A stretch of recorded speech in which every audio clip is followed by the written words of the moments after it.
Select Board meeting for August 3rd, 2017. First order of business is the Pledge of Allegiance. I pledge allegiance to the flag of the United States of America and to the republic for which it stands, one nation, under God, indivisible, with liberty and justice for all.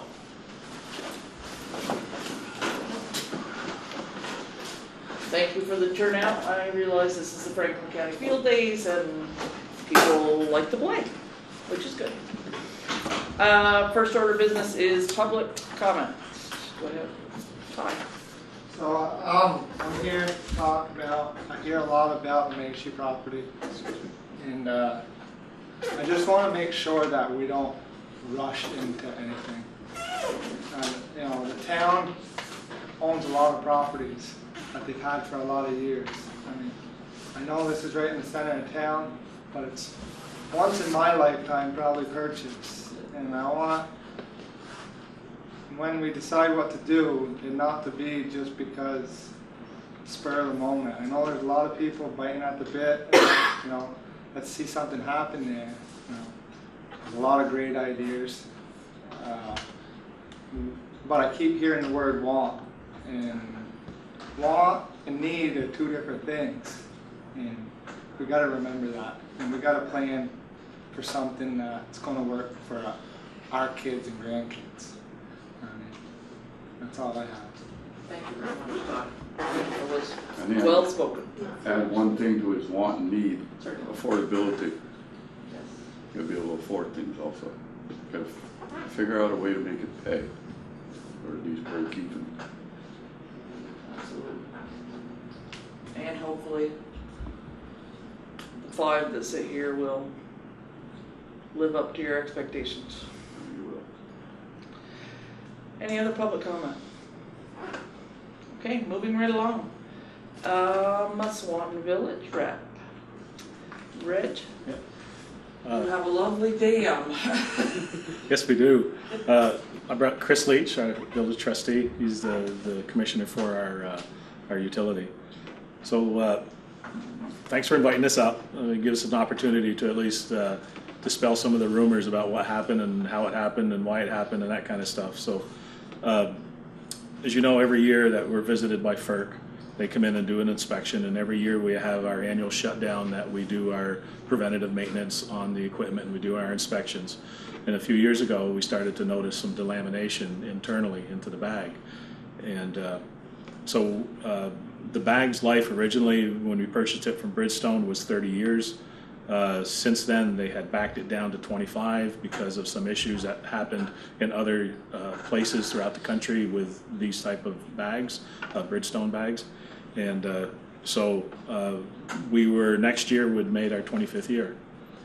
So we started contacting some manufacturers and to get some quotes on new bags, new bladders. And we got this one company, HTE, out of Utah. Their main plant is in China, and their design is a lot different than Bridgestone. Bridgestone's fibers are, they call them, they're meshed like this, so they're lateral. So when the force of the water is against the bag, it stresses the bag in this fashion.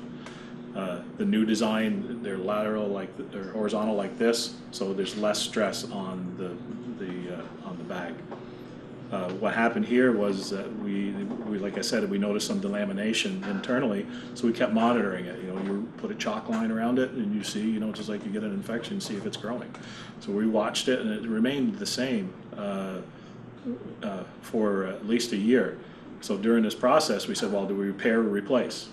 And we got quotes for that, and it didn't seem to be advantageous with the cost to repair to replace with engineering and construction.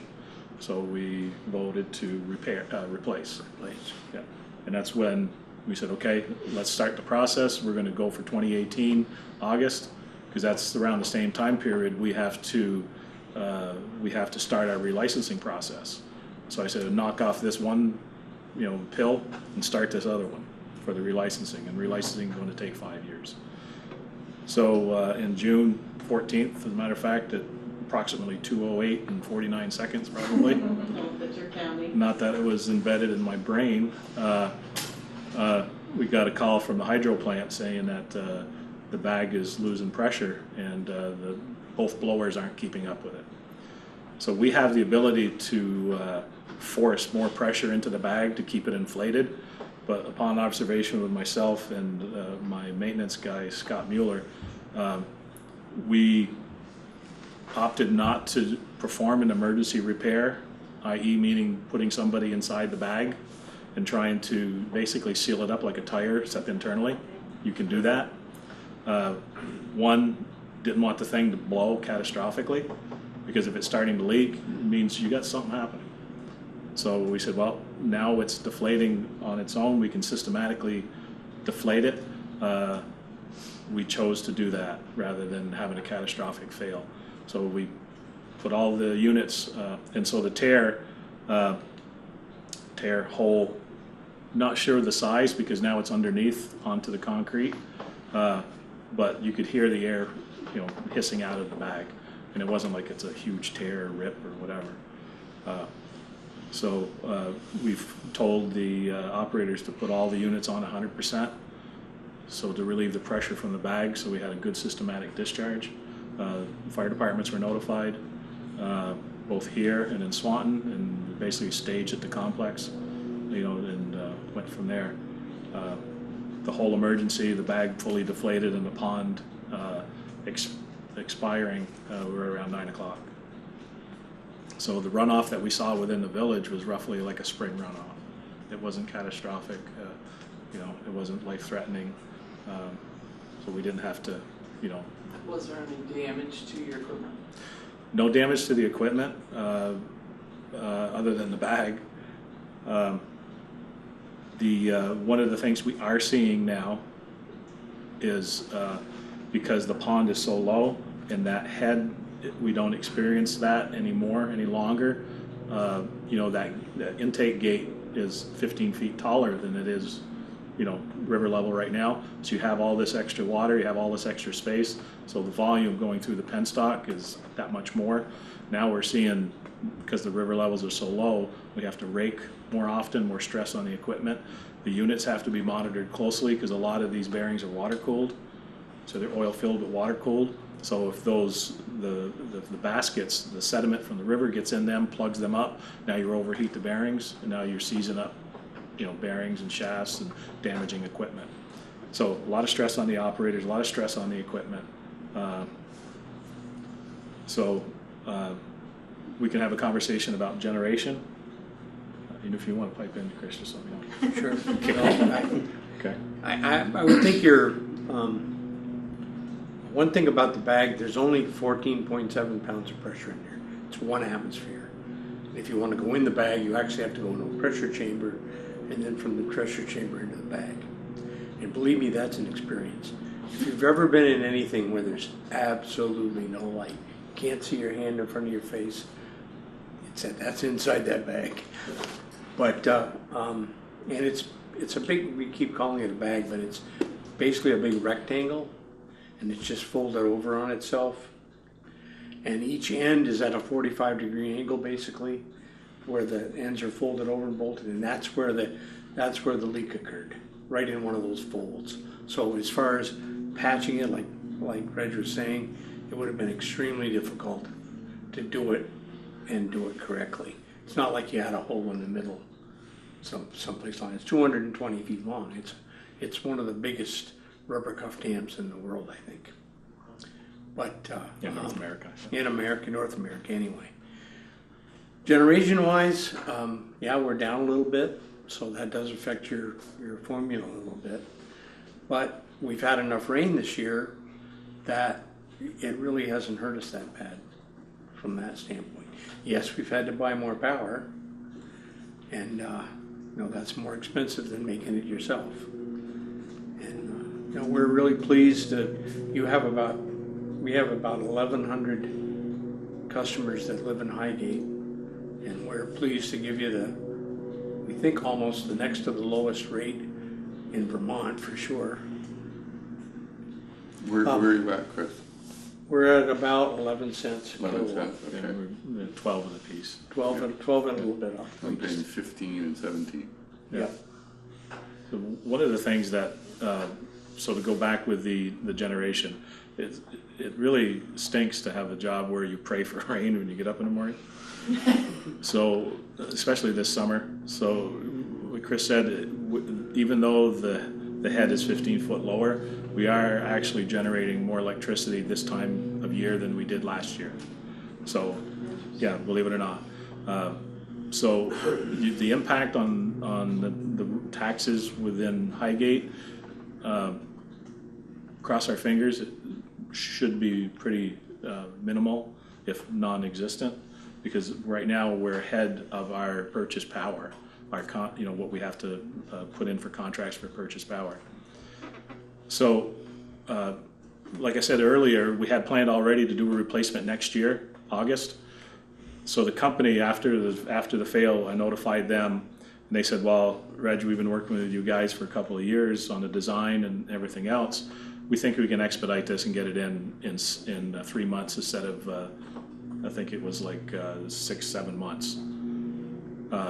So after that, it was phone calls to attorneys, lawyers, FERC, everybody. How do we do this? Let's get lined up. They notified us, and they said, October, first or second week of October, they plan on the bag being here on site, so being delivered down on Mill Hill Road.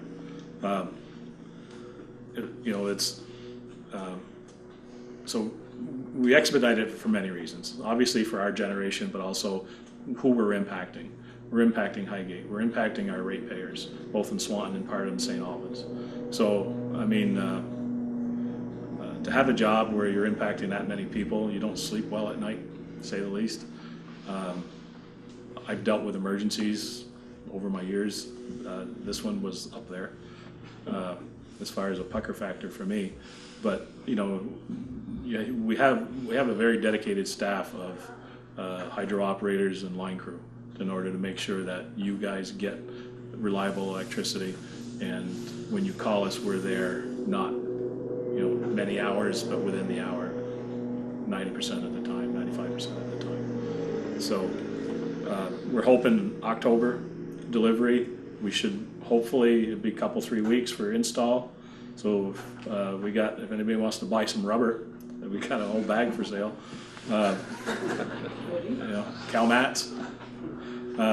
So we'll get the old bag removed. We'll have to establish a roadway in front of the bag like we did back in 92, 93 when the original job was performed.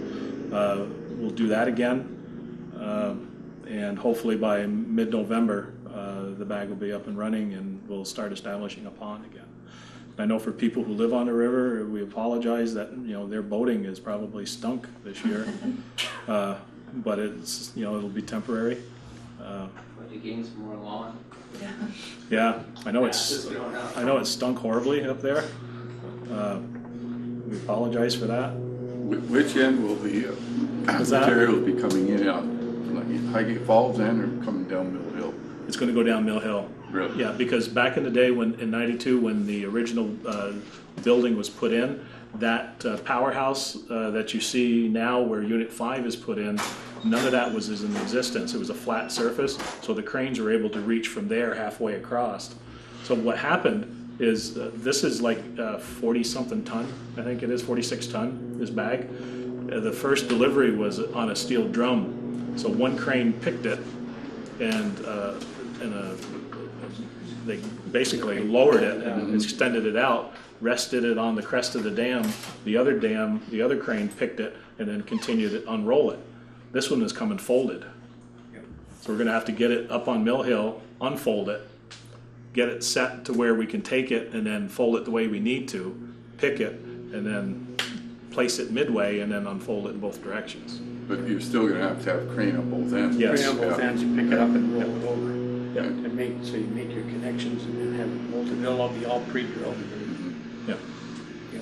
It's So- quite an operation, but our infrastructure, the pumping and all of the computer work and everything that controls the dam is all still good.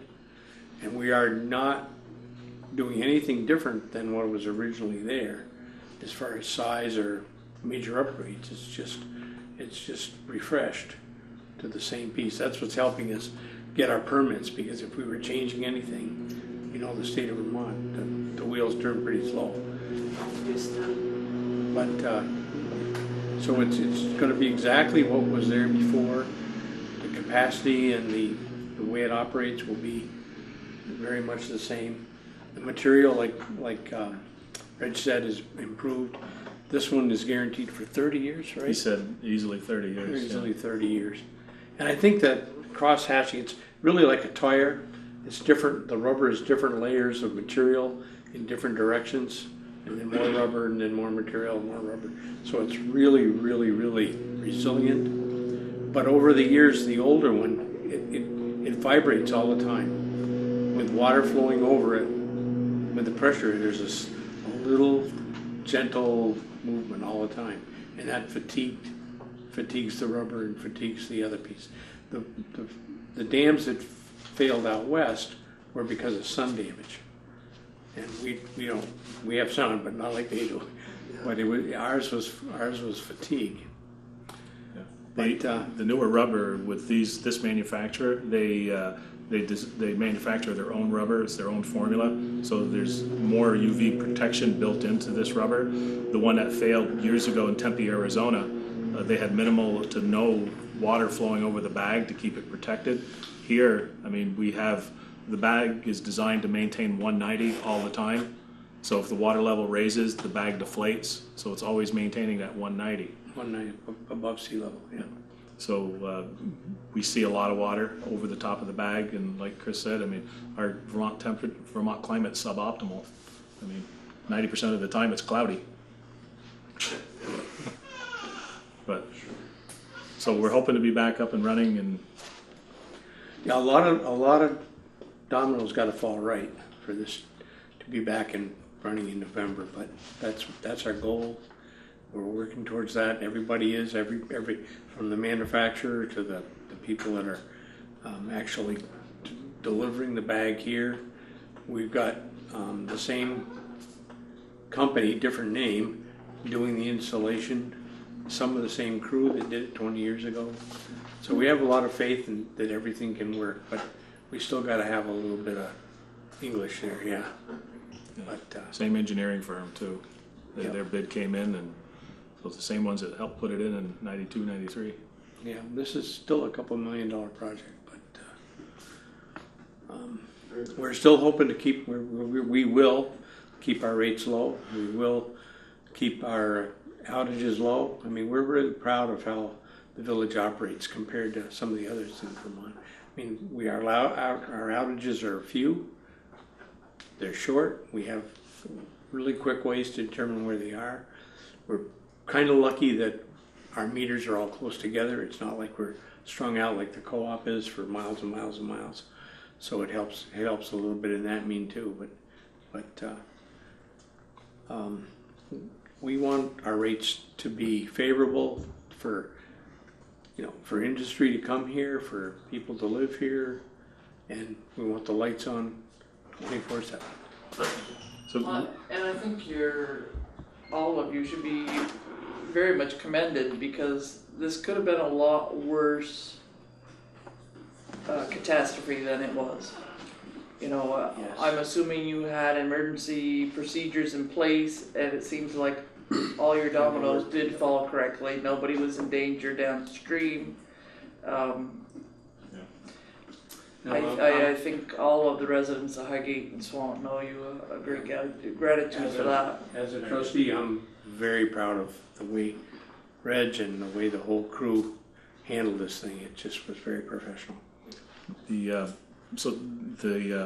go back to that thought, when the first alarm came in, they gave the operator an error saying that one of the pumps had to be reset, the blowers, and she immediately reset it, and then the second blower started up, and then it gave an error saying that the pressure wasn't being maintained. So that automatically threw up a flag. So the time of the error to the time of her being at the bag was about a minute. And then the notifications were made from there. It was another 2 minutes. And I was in a meeting. I forgot my phone in the office. I got the page over my fire pager, and I almost wet myself when the pager went off and I heard what the tone was. So when I got back to the office, I saw everybody's eyes like saucers. It was like, okay, we got something happening, and everything fell in place. So follow up with that, and I appreciate your comment. We will have a meeting with Highgate Fire and Swanton Fire to go through the emergency action plans that we follow, just to acclimate them, because I know you've had a change in staff here. So I think we need to educate them. It's our obligation to educate them, and we'll have that training coming soon. We appreciate that. That'd be great, because there's a lot of new young guys in the department that, Could use it. oh yeah. Do you see any issues, like if the November 1st date ends up, being pushed out to next spring? Any winter issues? Yes. Yeah. The bag is very non-pliable when it's cold.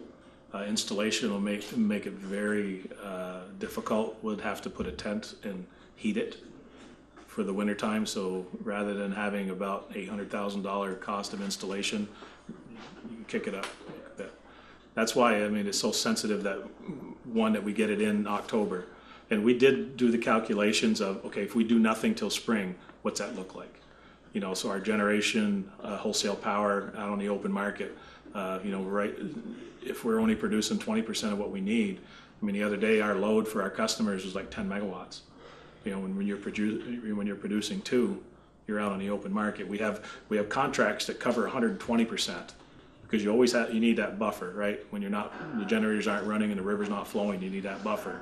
Well, you still have that other bit that you're out on the open market buying, and people like to wheel and deal when it comes to power.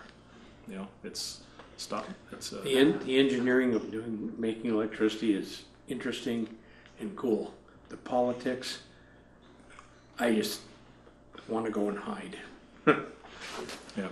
Rich, what about working at night before it starts to get cold? If you're looking at cold nights coming up or cold weather coming, are you considering working, like bringing lights down there? I'm not sure what the contractors have in mind. My guess is no, because of just because of the location and working in the river and with that dam. I wouldn't want people life at danger, slipping and falling. You want to be able to see. Yeah. Really see. If you get frost and you get ice, it ain't going to be worth it. And the winters have been like starting end of November, So I've always said God's looking over Swanton, so I'm hoping that they continue and, and that we get a good long fall, get us in and get that installed. So, Reg, I did speak with Lynn earlier this week about the kilowatts generated for last year, for this upcoming budget. And I know there's been some rumors around town stating this is going to hurt our budget next year. What's it going to do? She gives me a total for the year. Is it possible that I can get a quarterly report, so when we are into budgeting season, if there is a small shortfall, we could expect it and account for that? Yeah, I think sure. I think we do quarterly. Okay. I don't think. So, and it's just probably a matter of a phone call. I just wasn't sure if it was an easy thing on your end. Yeah. So, like I said earlier, at this point, we're actually ahead of where we were last year. She stated the same thing to me on the phone because of all the rain. Yeah. She wasn't really expecting to see much of a difference. Yeah. So that'll be, that's something good anyway out of this all. Yeah, just give her a call even tomorrow and say, can we set up for quarterly input as to how much generation we're having. Okay. Yep.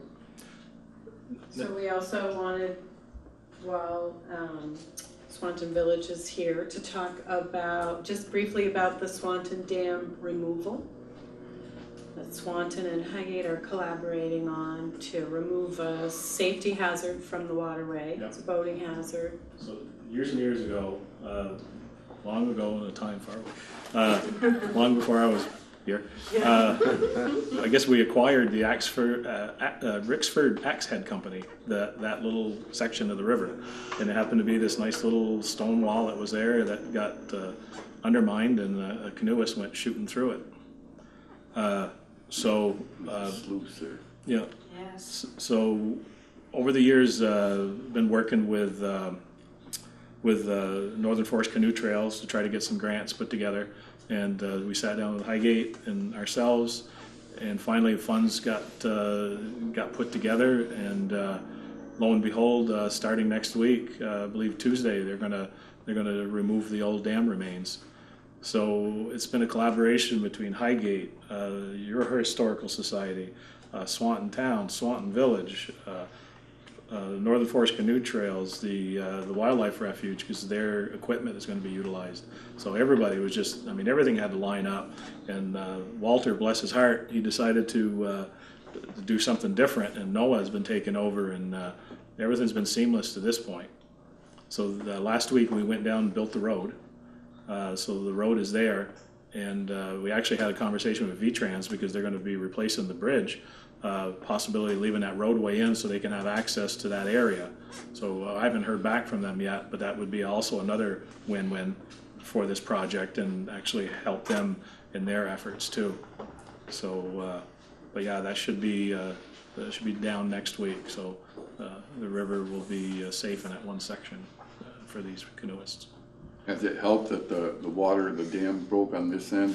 Has it lowered your water level up there? You know, actually it not hasn't. really. Not really. Okay. No, because the pond level, actually, the pond is just below those. Oh, it didn't back up to that yeah, point? Yeah. Okay. Not far though.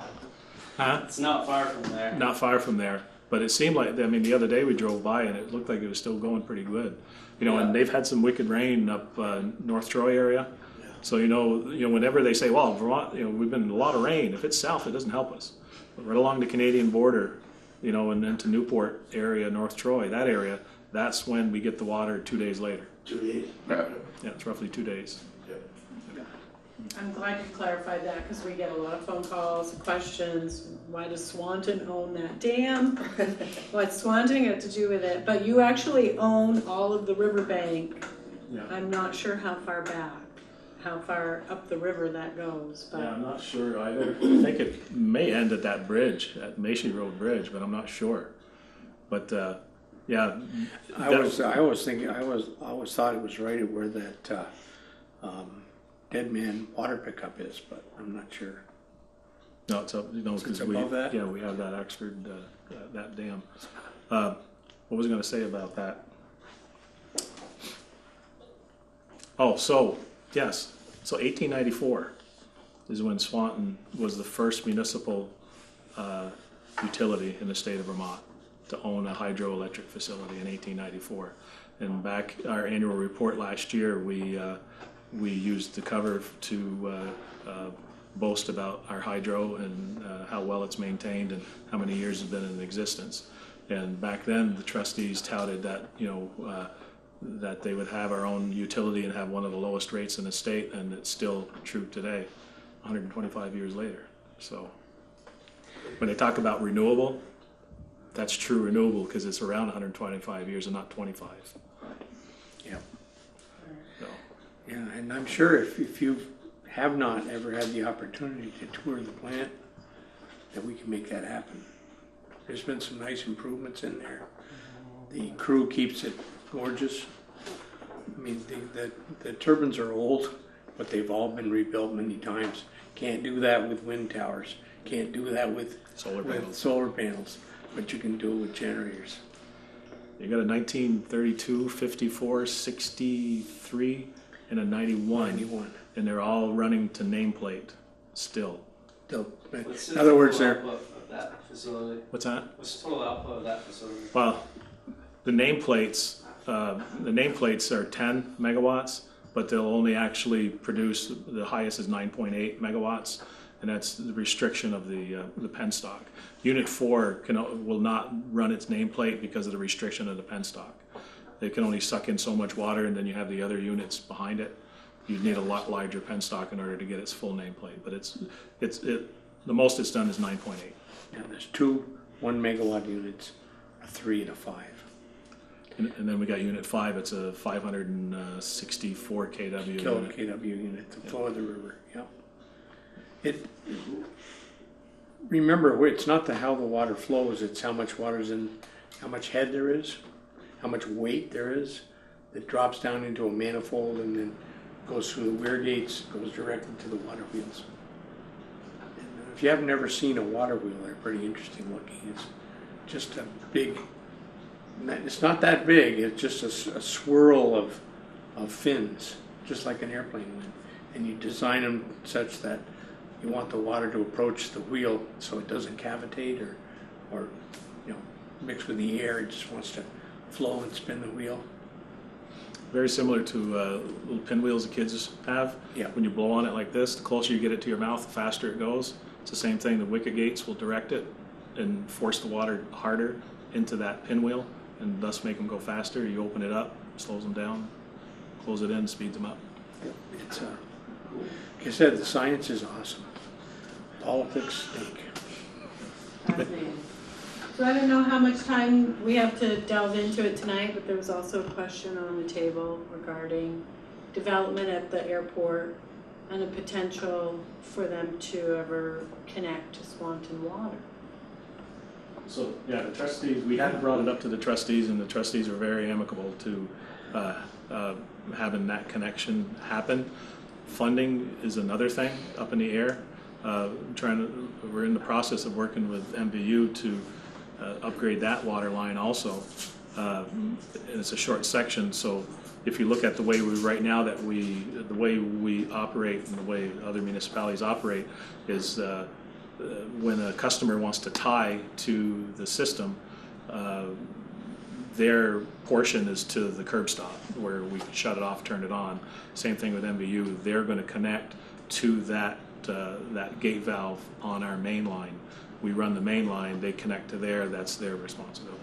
So that's where they're going to be. In the past, we've had customers where they say, well, we'll build the line, will you take it over afterwards?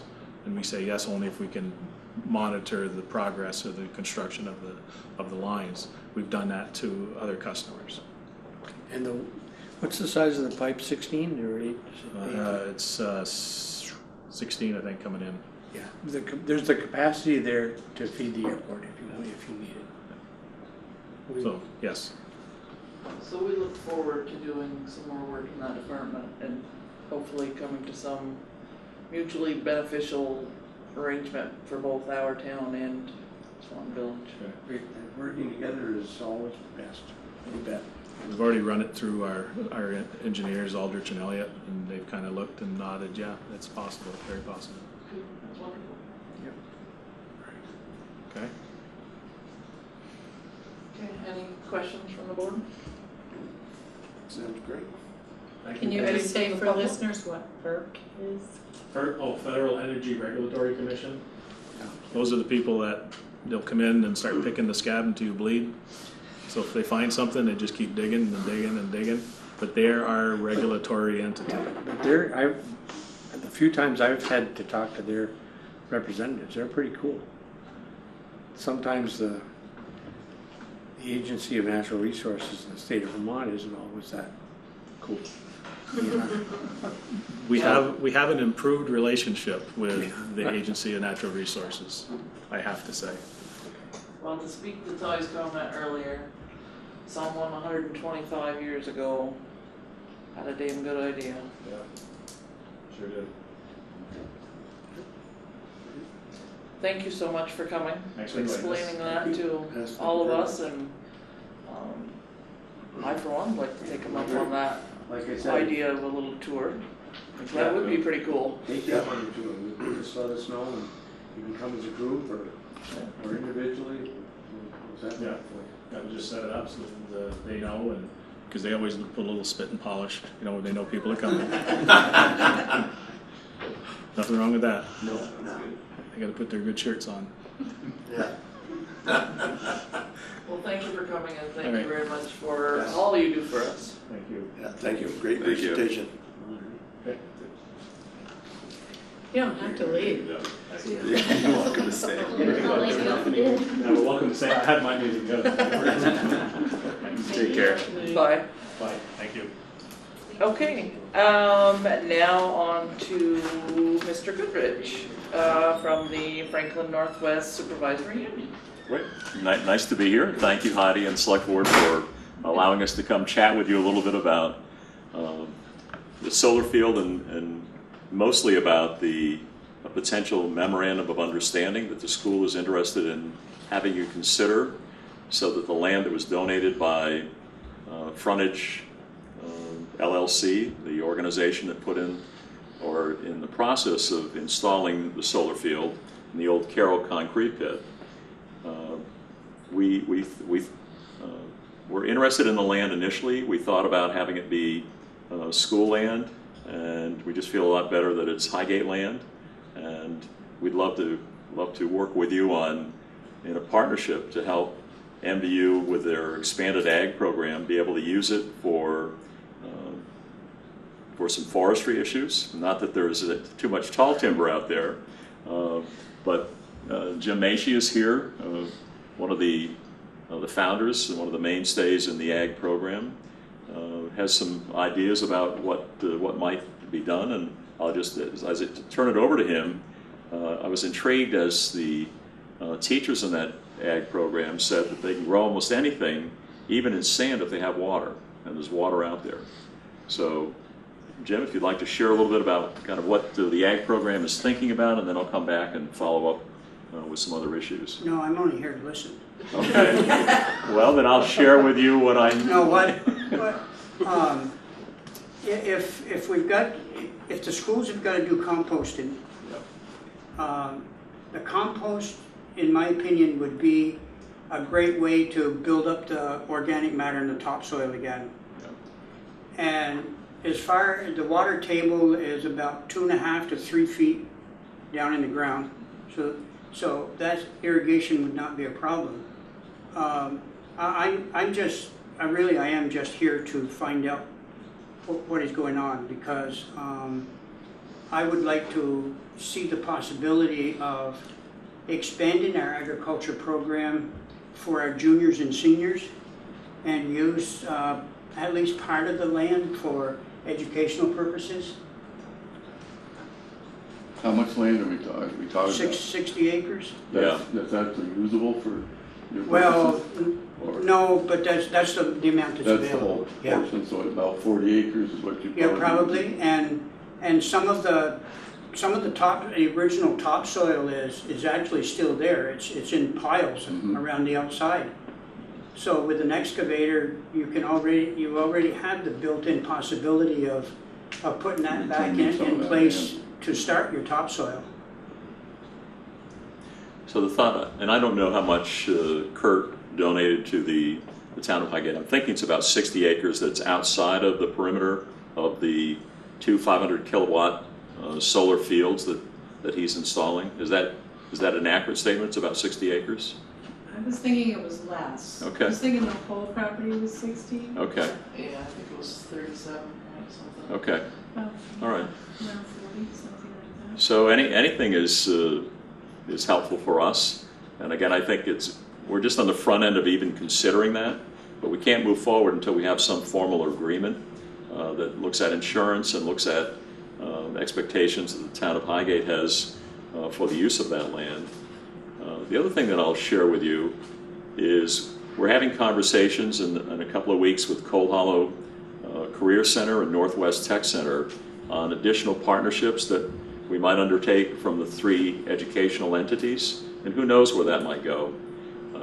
Right now we kind of do our own thing in our own area. We bus students to Northwest Tech, but there are opportunities that we could be going in a couple of directions, and so could the other schools. And so there's just a lot of future potential out there that this could have some bearing on. To take a little further what Jim was talking about composting, when I first started walking that land and saw the old red truck shed for the cement mixers, one use that we could see is that could be a covered compost center. We're required by state law to, initially we were required by this July 1 to compost everything that the school produced. It got pushed back a year.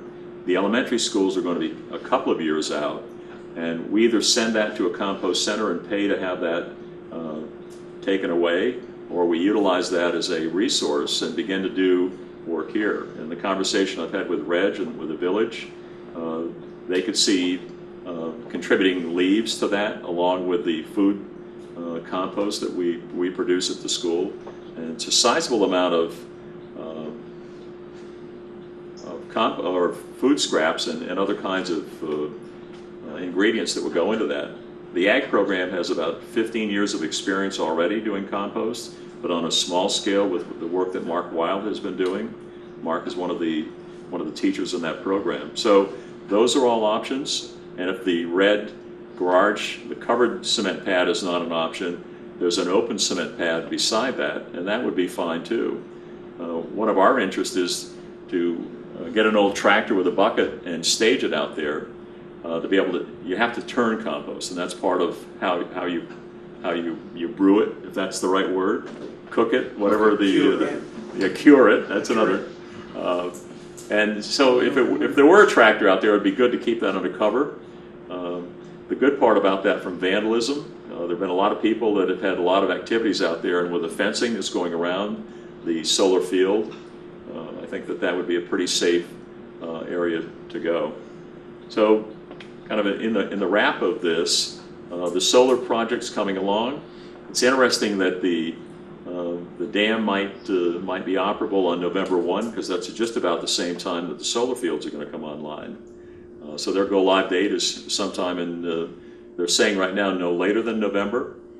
And so if things don't go well, that's another source of electrical generation that could augment some of the diminished production that has come from the dam. So that's really what one of the reasons I'm here to ask how we might move forward. And I actually have another topic, if it's appropriate, just to keep you up to date about something that's going on with the school parking lot. Okay, so first, is it my understanding that you reached an agreement with the Highgate Elementary School Board for the property next to the arena? They use the Cassidy Field. Yeah. I don't know if there's anything in writing, but it's been turned over to the Ag Department.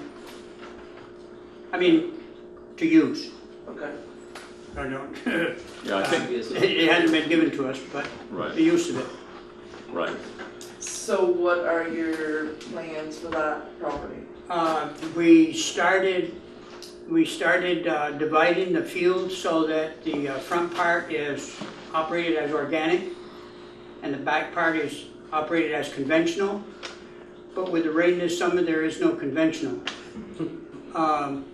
We feel that we can get a cut of hay up until a little ways beyond the high rise in the meadow, and the rest of it is so wet that we can't even think about harvesting it right now.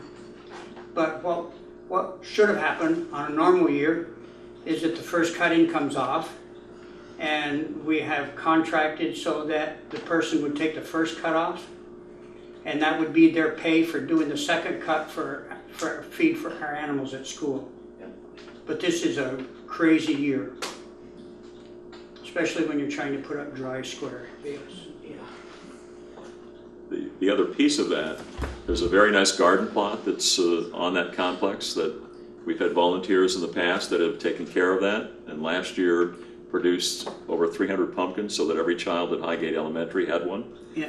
So that's another great opportunity. That was a project that I worked with Corey McEwen. I wanted to make sure that every kid in the elementary school had a miniature pumpkin at the end of the school year.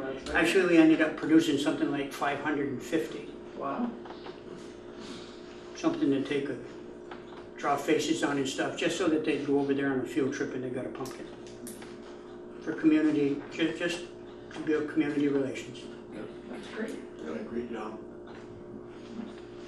So coming to closure on that, I would enjoy if the board were supportive of that, sitting down maybe with Heidi and a board member or two, and just framing out what we might use it for, and we would bring on an ag teacher or two just to kind of explore the options and have a working document that met the needs of both the town of Highgate as well as Missisquoi Valley Union. I can tell you that the airport has also expressed an interest in some of that property. Okay. So I guess we'd have to see what we could arrange. have to be reviewed quite a bit Yeah. through us first, and know all the options, figure out what we're really up to and against as well. It's hard to be jumping on something until we actually know what we're capable of doing as well. Understood. But it's a great thing that you're bringing it to the floor, so we know all options. That's for sure, you know. And maybe the students can cut a helicopter landing pad right on that 40 acres. So it could be a three-way partnership. Well, while you speak of that, of the 3 schools coming together to do some projects, and as part of the airport's expansion, I know they're very interested in having more mechanical classes specific to airplane engines and aircraft work, with the hopes that we can lure someone like Pratt & Whitney to come to our town and have experienced people ready to join the workforce. I have 2 or 3 students that are working for Pratt & Whitney on gas turbine engines. Yeah. When I was in Mr. Mishi's class, we went to Montreal to that facility. Yeah. We also went to the hydro dam and quite a few other places. Yeah. So I mean, there's interest that may include some, further commercial development in our towns that may very well benefit greatly from the cooperation of all the schools. Like the idea. Yeah. The closest is Burlington Tech, that has the aviation program, and students do have the ability to go to that program, but it would be a lot closer. Something could happen right here. Yeah, I think it would be good for young people to stay in our state, and economically, hopefully good for the town of Highgate and Swanton, and good for Pratt & Whitney or a similar company as well, and good for children to have a good paying job coming out of high school. Right. Okay. Thank you. So I'll leave that to you for consideration, and as the 3 entities align, if it looks like we could be one of those 3, we would love to have that next level of conversation. Sure. If I might just share with you some other happenings that have some connection to the select board. I just want to thank the select board and Heidi for helping us fill in the crater field that we call a parking lot at Highgate Elementary. We call them speed bumps, and they work pretty well that way, but that's not the main intent. And I want to thank the town of Highgate for helping us fill in some of those speed bumps back in the beginning of the summer. As you know, we put forward a ballot item at town meeting to be able to do a traditional fix. That was a little pricey, and folks weren't quite ready to support that. About the time that town meeting happened, or soon thereafter, Heidi got us in contact with the Basin folks, Champlain Basin, and we've met a couple of times with them. We've walked the property. We're looking at a different design that is bioretention rain gardens. And I had the opportunity to work with a rain garden in South Burlington, in a library complex that had glass walls that went from the ground, the whole front of that library, and it was at a lower level than the parking lot itself. So when water came in, it would run right into that library. The same organization put in a rain garden there, and it took care of it. There's a rain garden at the intersection of the Episcopal Church in Swanton. It's laden with rock, and we've done some research because one of the questions from the school board is, will a rain garden be able to divert the amount of water in that very large footprint? And they believe that it will. It takes sometimes 24 hours for it to settle, and one of our concerns is in the wintertime when the ground is frozen, does it still work? And there's no guarantee that it works 100% of the time, but the benefit is the water stays in the footprint. It doesn't get diverted across other private property, and that was one of the considerations and one of the concerns with the original design. So I'm just sharing with you, the board hasn't made a decision. We meet next Thursday. That will be one of the discussion points, and if we decide to move forward, there's a grant that will be reaching out, and I suspect I might come see Heidi a little bit for some additional support so that the town and the school are working together. the grant, if we're successful, then they like the concept, they like the bigness. I didn't say bigly, I said bigness of the project, because they see that of the magnitude we're able to do, we actually make some substantial difference in the runoff that goes into the Missisquoi. So if we move in that direction, the grant likely would pay for the new engineering and would pay for the rain garden development. The school board, through voter support, would have to pay for the paving, where initially voters were asked to pay for all of the original design. So I can't tell you right now how much that would be, but it certainly would be less than what the original project would be, and we would be both developing a green solution and a great learning laboratory for students to see how things can be done in a very appropriate manner. So I'm just reporting that one. I'm not asking you anything. I'm just communicating that that's what we're going to be considering. What's your trajectory for this, if it went into that line? Is it before the next town meeting, or No, it would be next summer. be next summer Yeah. on that? So we would have to do some speculation on what paving costs would be, Right. how much of the grant, if we even receive the grant. So there's a lot of what ifs right now. But we believe in good open communication. We live in the same town and work in the same town, that we ought to be talking together so everyone knows what everyone else is doing. We're all in it together. Well, you certainly are. We all pay taxes here, and we're, Yep. we know if there's something need repairing, we need to Right. help take care of it, make it work. That's it. Sure. So that's what I'm packing tonight. Okay. Well, thank you for coming. got- Does the board have any other? Go I got ahead. one question. You talked about some working with Cold Hollow and Yeah. in Northwest Tech.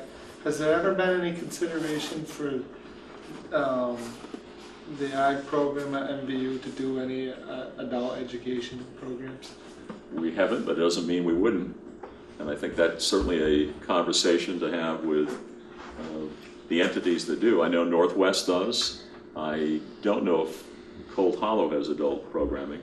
They did at one time. I don't know Okay. if they still do. Yeah, that's a- Okay. So, For many years, I taught the adult programs, going back to manpower development programs for the Northwest Tech Center, night courses. okay. All right. Any questions you might have on either of those topics for me? Not that we have at the moment, but we will certainly be in touch with you concerning that property. Okay. And Mr. Macy, we wanted to congratulate you belatedly on your recognition for your programs at NBU. Oh, Senator Gunn, thank you. Great job. Appreciate that. We, Yeah. for people who have lost track, I'm starting my 52nd year. We didn't want to bring that up, so we wanted to get to your age. I look around to the number of people in here that were former students. That's right. Jim, the odometer gets reset after 50, so you're back to, you're looking at 2. Well, thank you very much. Your programs mean a lot because not all of our children were meant to go to college, but they still need to make a living. If we could convince people, guidance people, that a good technical school, right now there are 600,000 welding positions open in the United States that can't be filled. Whereas people that graduate from a 4-year college with a Bachelor of Science degree or a Bachelor of Arts degree have no jobs. Yeah. But it's hard to convince guidance personnel that somebody that works with their hands and does manual labor are equal to the ones that have a 4-year degree. Yes, and unfortunately, we are a nation desperately in need of people who work with their hands. And they can make good livings and a lot of respect. Thank you. Thank you. Thank you both. Moving along, Shelley, treasurer's update, please.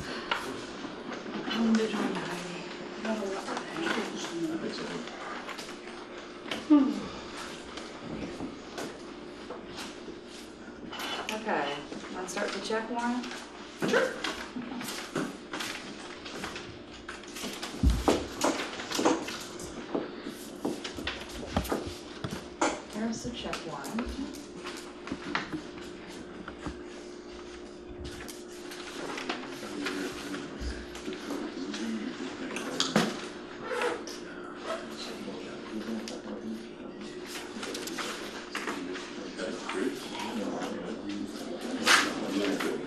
Yeah. Maybe another 2 or 3 tablets. One page. There's a blank one in there. It's okay. Probably needed like one line. This page is left blank. Left blank intentionally. Did y'all get a chance to review the purchasing policy? Yes. Okay. Well, that's Sorry, gonna, I'm speaking for myself. send that along right behind the check warrant. So is everyone good with the purchasing policy changes that Shelley has added to our agreement? Basically, when we're expending federal funds, we have to follow different rules. So we had to add language for the Department of Public Safety to meet requirements in order to get federal grants. And part of those requirements are to give priority to minorities, women-based businesses, and something else. Women-based enterprises, labor surplus area firms are utilized as a source of supplies, construction, and services. And affirmative steps will be taken to assure that the minority firms. So does that change our RFP process a little bit? A little bit, where we are supposed to circulate it. And again, this is just when expending federal funds, so Puts another state monies, they have their own rules. Yeah.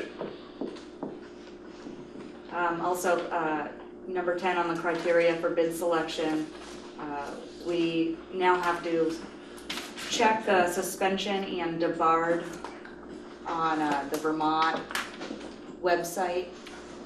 It's called sam.gov, and we should be doing that for any and all bids we put out. So in Was other words, suggested to us. if you're on the naughty list, you don't get our bid. You're automatically disqualified. Yeah. And those were the major changes.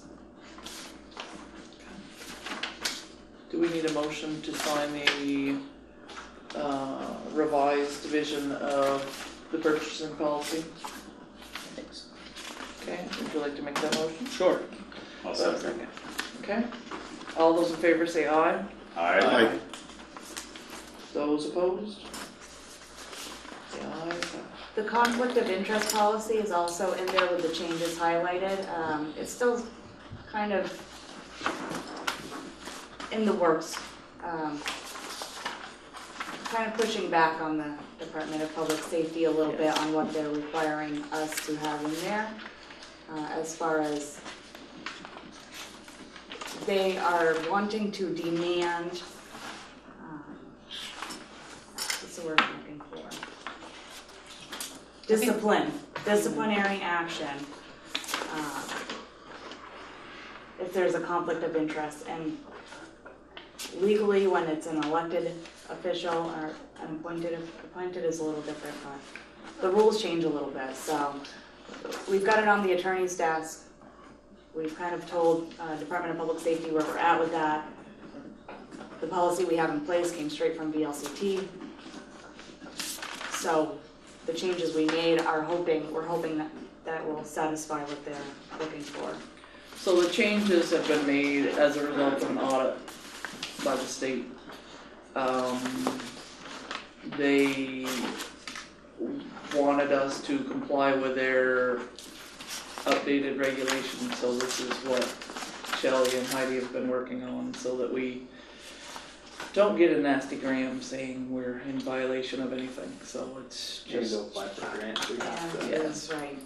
in order to be eligible for those grants. you'll be seeing more. We follow a grant administration manual, but they would like you to create a policy. They just want everything in a policy, so Right, we have whatever we do. a few more that we need to, the finance committee will be working on. Okay, what do we have next? Next on my list is tax rate. Yippee. With everything that passed at town meeting and the new educational rates we received, we are looking at a residential tax rate of 1.5775 and a non-residential tax rate 1.7368. Can you tell us how that compares to last year? Last year was residential 1.4849, so it's a 0.0926 difference. And non-residential was 1.6508, 0.0860 difference. So there's that, the draft. The bill, I know last year I added a CIP fund in the breakdown of the rates, and of course there was the local agreements, and I'm going to break it out a little bit further for everyone so they have a better understanding of where the money's going. So on top of the general fund, highway fund, and capital improvement, they will also see the library broken out. The local agreements will be changed to the veteran exemptions because that's what it is for. And we will hopefully eliminate the what are local agreements question. And then there's also one labeled town meeting articles 3, 5, and 6, which would be the library's 50,000, the extra 10,000 for law enforcement, and the 7,000 for or 7,400 for the health services that pass. Okay. Home health.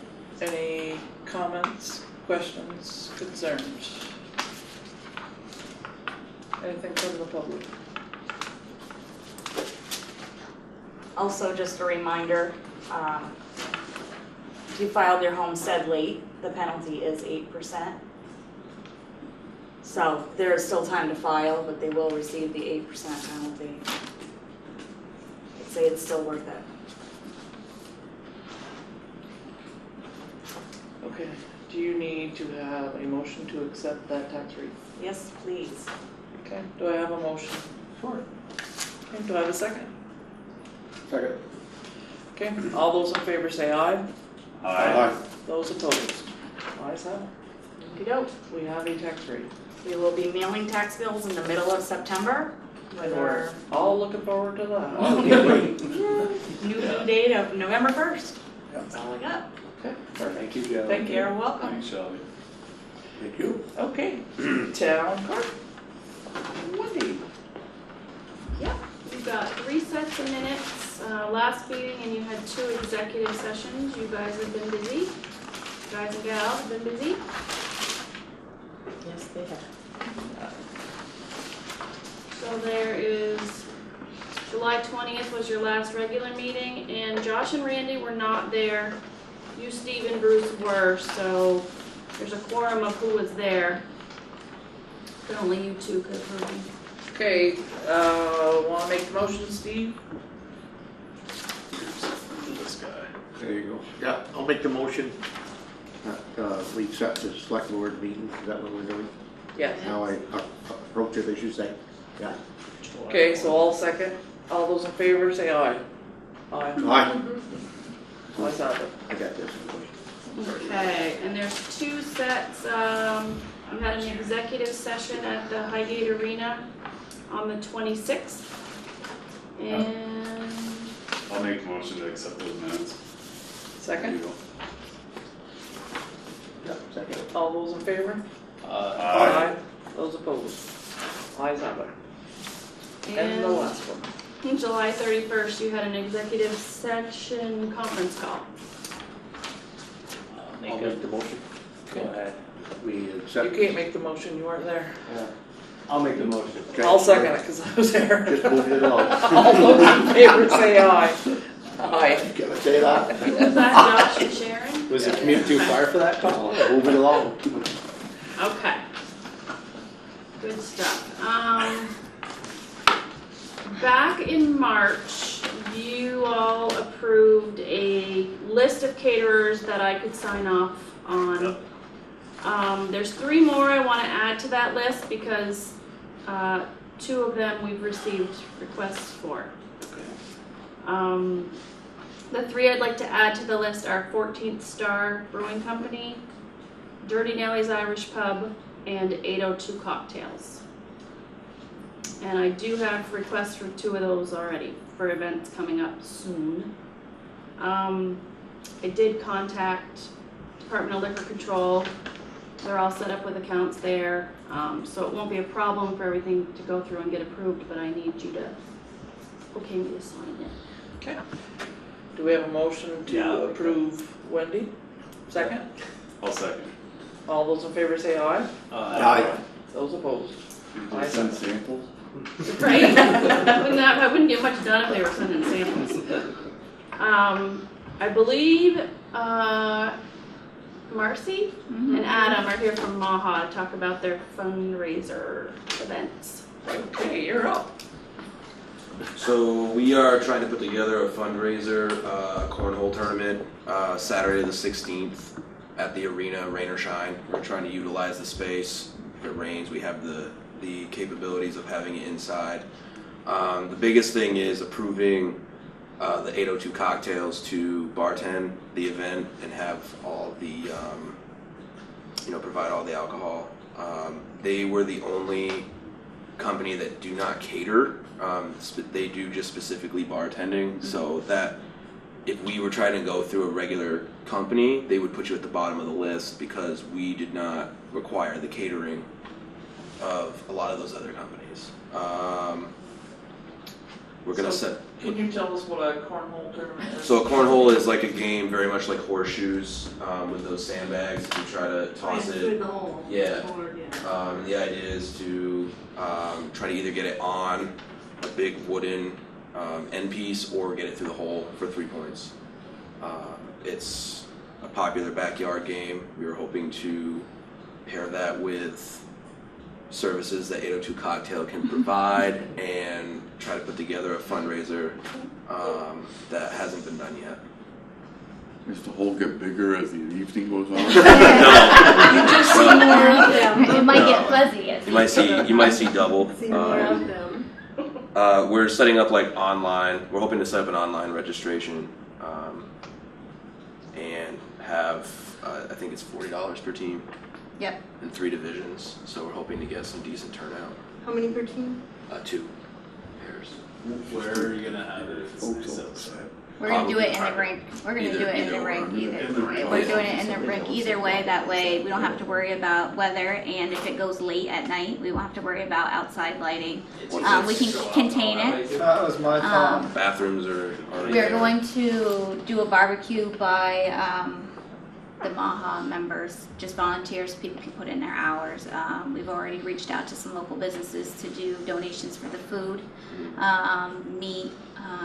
Pretty much everything we're going to try to get donated so we can do all the profits right back to the organization.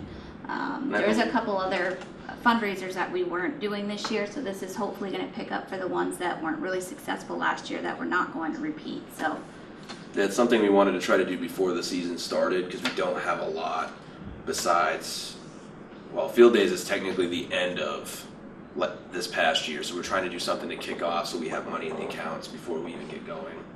And I believe the facility is doing the whitetail, they have an event, right? So we're gonna basically have the same type of rules as they're gonna do for that, specific smoking areas and the way it's set up. Yeah, we adopted our smoking policies to accommodate things like that. The only thing is to approve 802, we have to wait to get their license, right? Yeah, they have to apply for a liquor. They have to apply for their liquor license and then we have to get it and then approve that, right? No, that's already done. They already have a license with the state. Okay. They've already sent me a catering request. They're just waiting for the town to sign off. I send it to the state.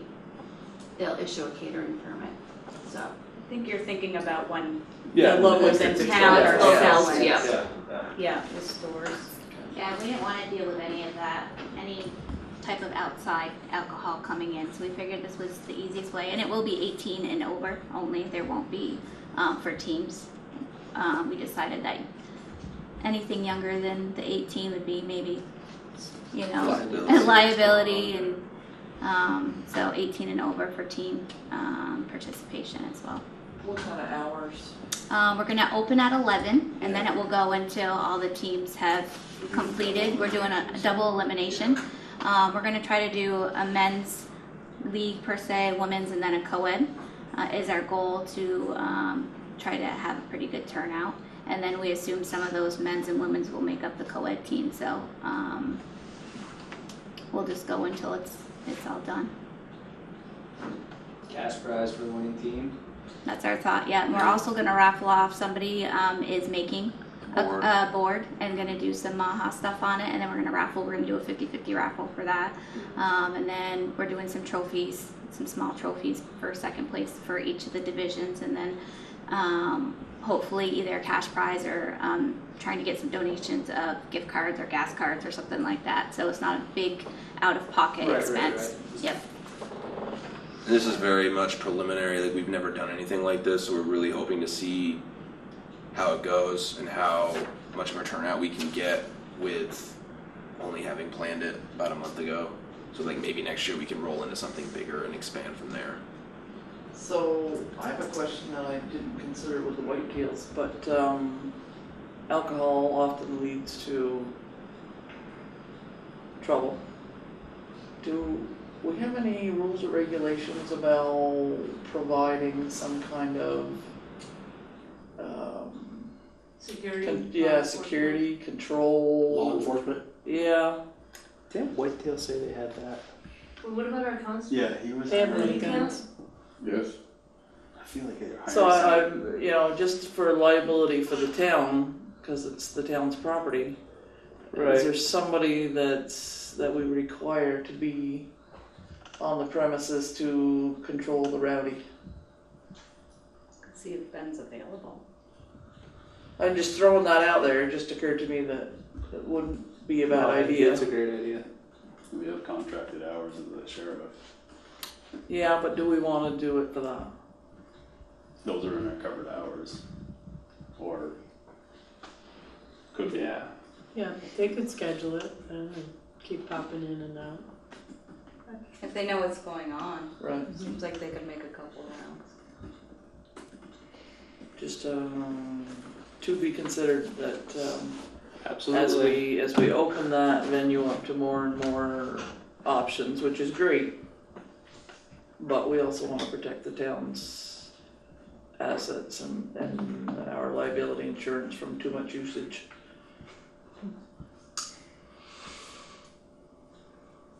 So do you want me to shoot Sheriff Bob an email and put it on his radar, or?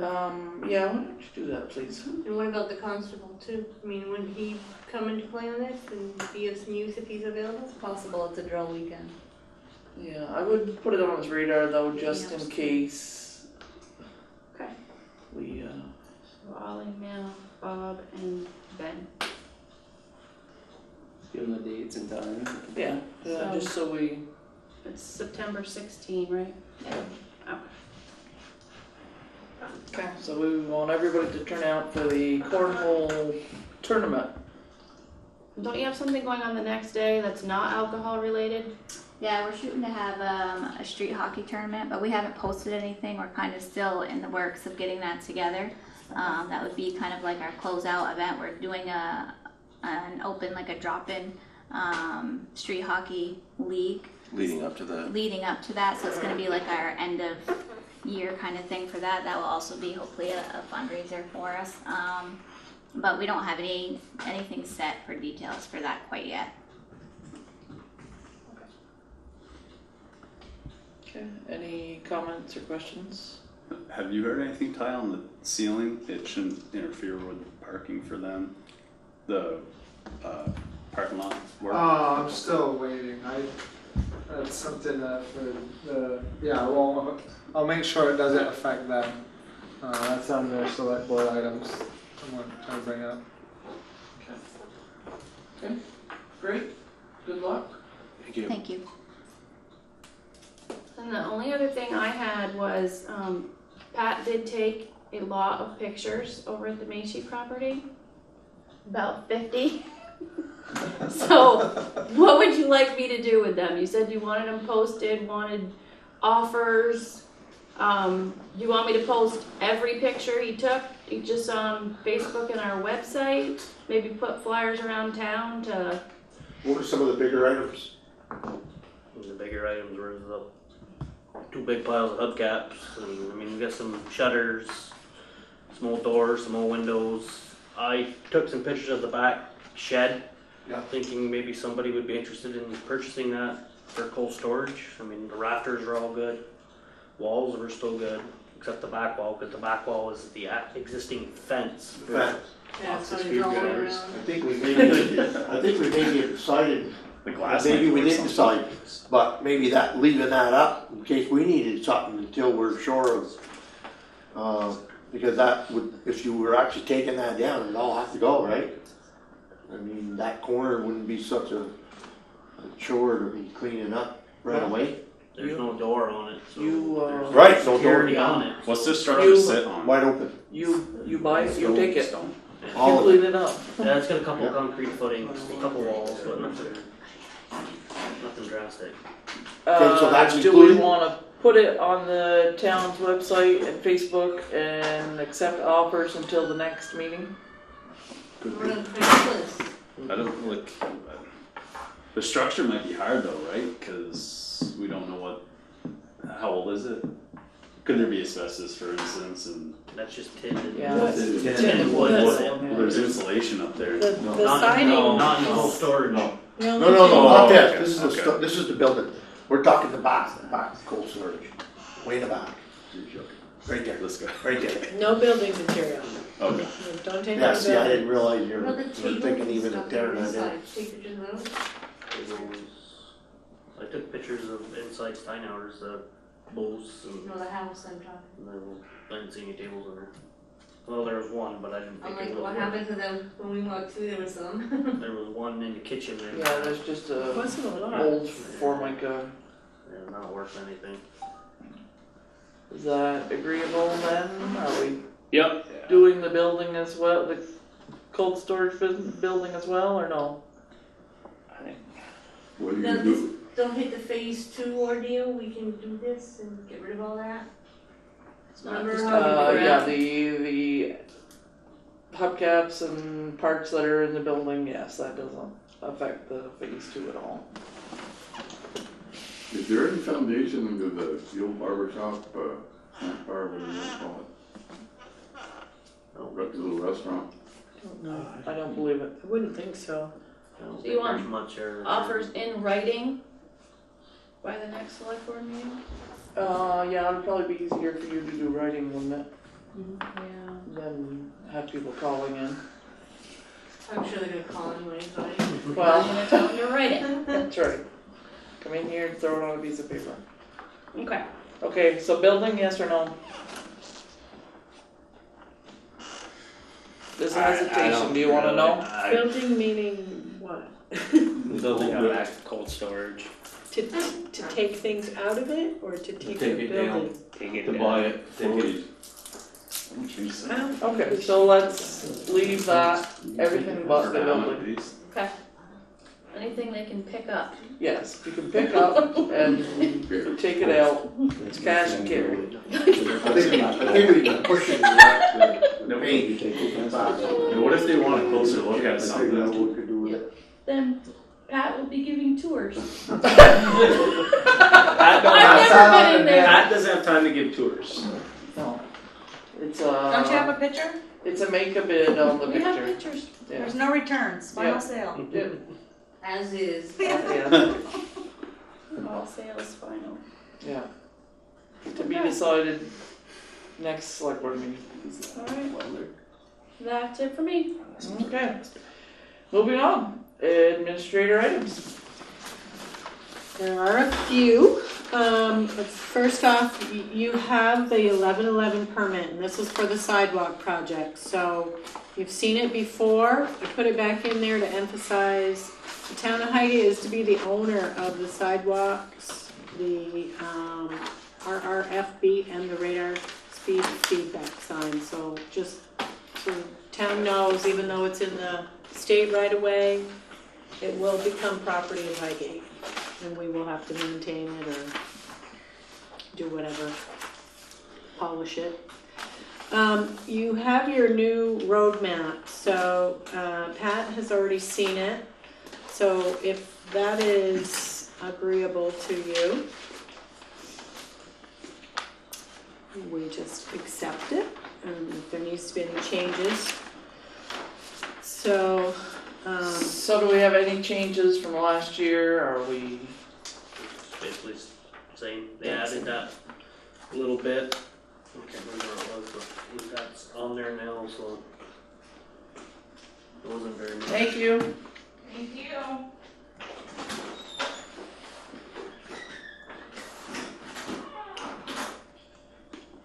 and you can keep it, if you wanna look at it, we can make a motion to accept it at next meeting if you want more time.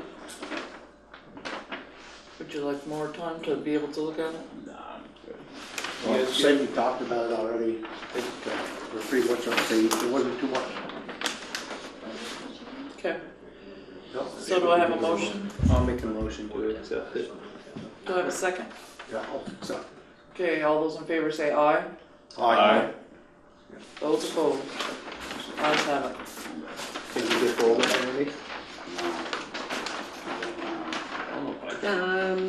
We talked about it last time. You have the energy chapter in your Dropbox, and that's for potential adoption for the town plan.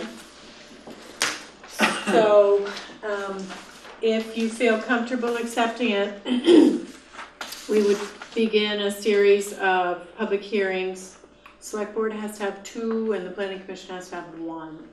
So Taylor Newton is planning on coming to your next one to talk about it. So if you are ready to move forward towards that aim of adopting it into the town plan, then we can have the first hearing at your next meeting.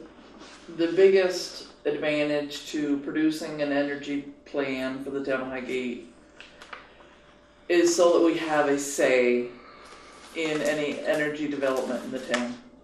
If we do not do a plan, we are at the mercy of the Public Service Board completely. So it's our hope that although our energy plan was pretty much provided by the Northwest Regional Planning, and they did a nice job, but it's quite optimistic of a plan for goals for 2050. We have been told that there's no penalty if we don't reach those goals, that it's just their intentions to try to move toward those goals and show some cooperation in trying to get to be a better, not managed, but better, It's basically a guideline, yes. a future guideline. Yes, for the future. But it allows us to choose spaces for development for solar, for wind, for hydro, of course, and lets us have a greater say. So that's why this has been pursued, because we want to be able to have some say for the current and future leaders of the town so that we don't get left behind. So I'm good with the plan. I'm not sure if everyone's had a chance to look at it. But as I said, Northwest Regional Planning did most of it, did a wonderful job. I think they have to be optimistic to meet the state, this is a state regulation, by 2050. Towns will have a certain percentage of renewable energy, and actually I think Highgate's going to be in a pretty good spot because we're quite attractive to solar developers. So if they come to fruition, then we're going to be in a pretty favorable spot. I've reviewed it. It looked good. Like you said, we got to get something going on it so we have a little control, and it's a good thing for the town. There's no doubt about it. Okay, so if we're good, Is this anything that Ed looked at, or should we have him look at it, or? it's not really legally binding in any Right. way. It's just some guidelines to go by for what's coming Right. and gives you a little bit of say where before if you don't do it, they're gonna control you. Better that we control our own town a little bit, in some of these small items, which could be potential for good big items. It's to be adopted into your town plan, which is just your ideals. It's your aims, your goals, and then those statements that you make in there are sometimes the basis of requests for funding or so they're your intentions and the stated aims of the town. I'm good with it. Do you have some concerns? Do you No, want it to? looks fine to me, it just looks good. Okay, so do I have a motion? I'll make a motion to approve it. Okay, do I have a Or second? accept it, whatever. I'll second it. Okay, all those in favor say aye. Aye. Those opposed? So our DVR board, will they get a copy of that for it, put in their books? When it's adopted, absolutely, but yeah, I mean, I can put a part of it in the packet for the next meeting. I'm looking so for the next one. Try to show Okay. I added one more thing in, and I think you have a copy. We got our information back for the village designation application. So at the next planning commission meeting, the coordinator for the program will be here, and for the area of Highgate Center is already a designated village. Right. And all you have to do is say that you are interested in reapplying. Then it falls back to the planning commission and they go through the process of applying and, but they can't do that without your permission. So do we grant permission to the planning commission to go forward with the village designation project? Discussed that too, I think. I thought we agreed on everything on that when we talked about it. So I will tell you that they are considering using a village designation in the falls and in Highgate Springs. The benefit to that village designations is the availability of additional funding, both to public and private landowners. So there is no detriment or cost to the town, just that we fill out the appropriate paperwork. We could gain on a lot of the grants and stuff like that for being, So how much of in the a falls village. they're talking about? there's no plan at all. The falls is a less likely candidate because there aren't any real services or businesses. The Springs is probably more likely, but we're going to do a walk before the next planning commission and just see if either the Springs or the Falls. Falls would be nice because there's that beautiful park, so if we wanted to apply for funding to do a pavilion or, some sort of space there for people to really utilize the park, we would rank higher in a grant.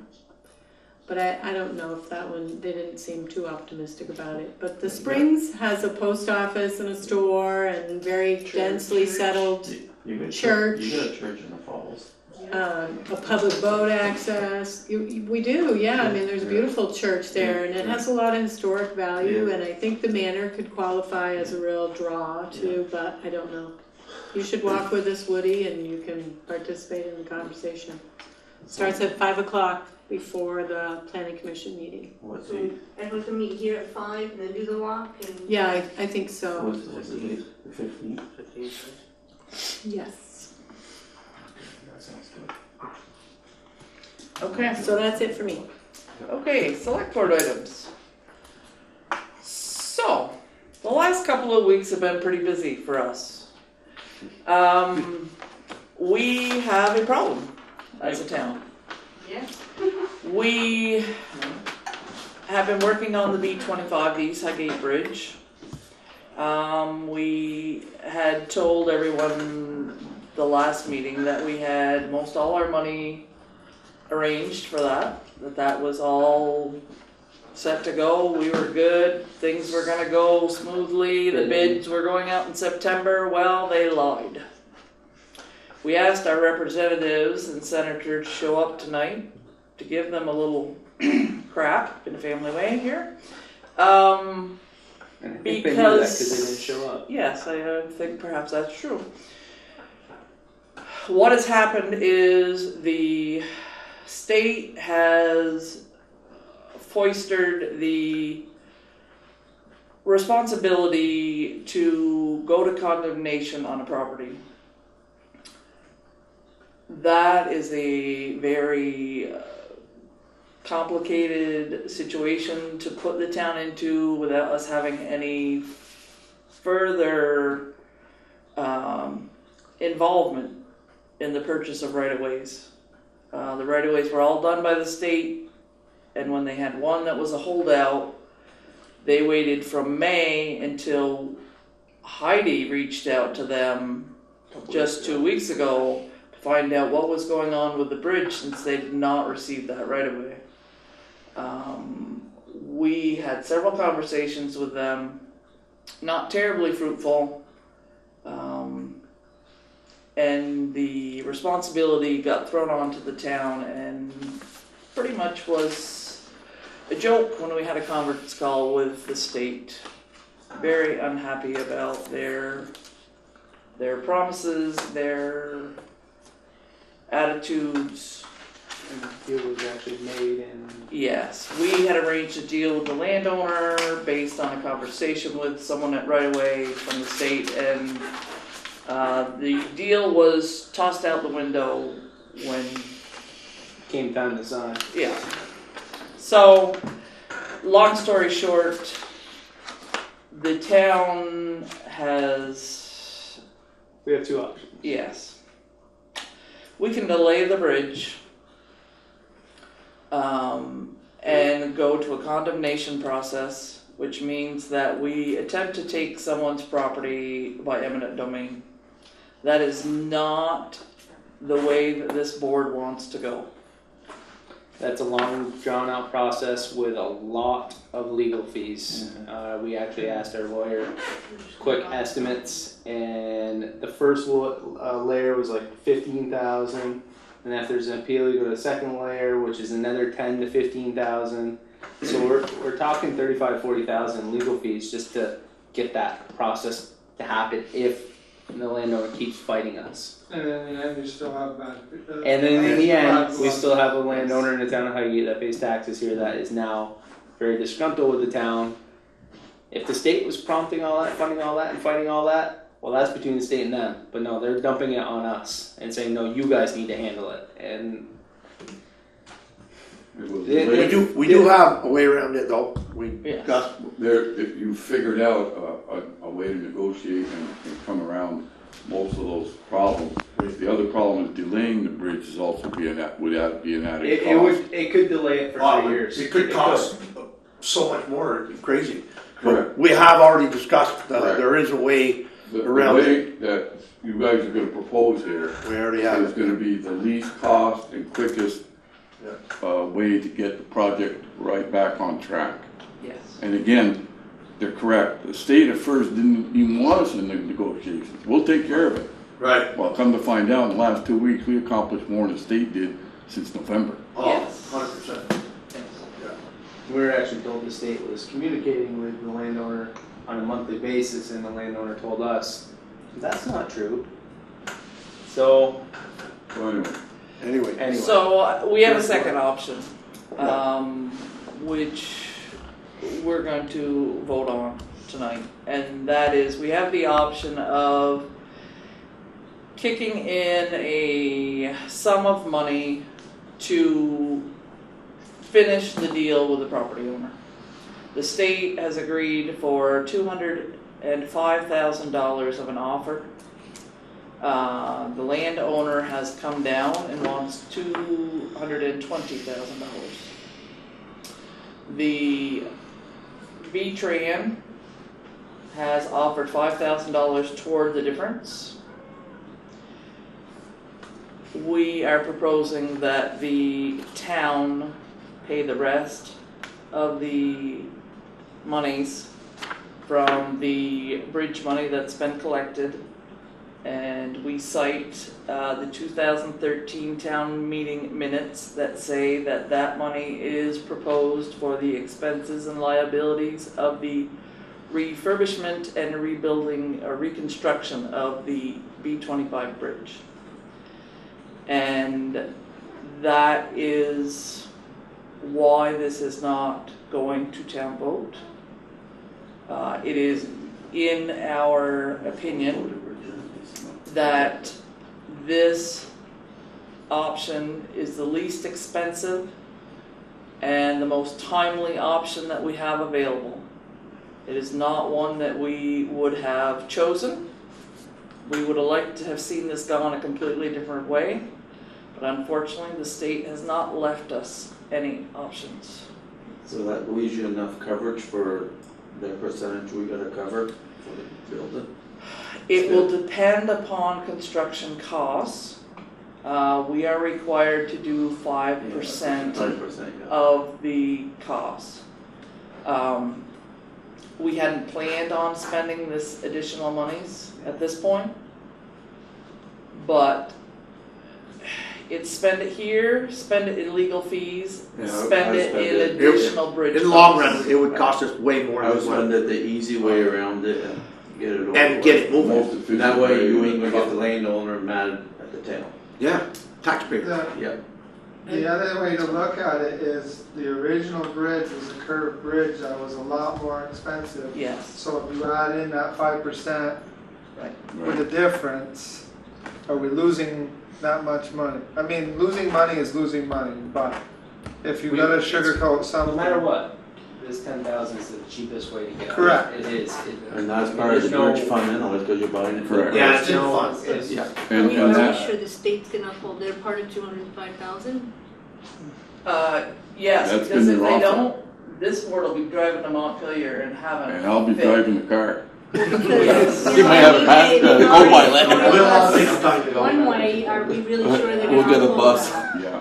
We'll get a bus. You know what I'm saying? We have the We can 205 push the shove now. in paper. Yeah. You have 5 in an email, the 5 from V-Train?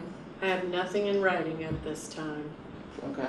So, That should be good. we're going to Verbal vote this commitment. tentatively with the approval of the $5,000 from V-Tran that we have been promised by right away.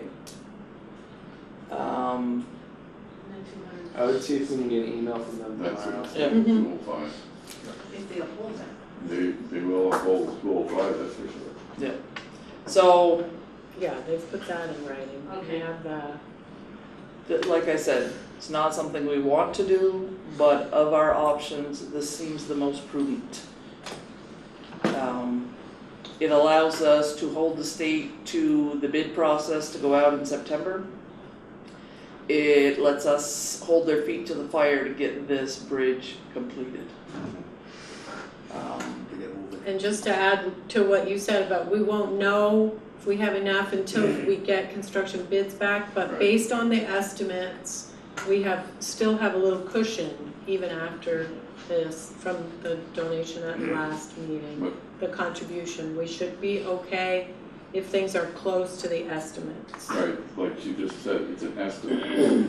So the actual cost, I experienced this when we did the Highgate Franklin Road.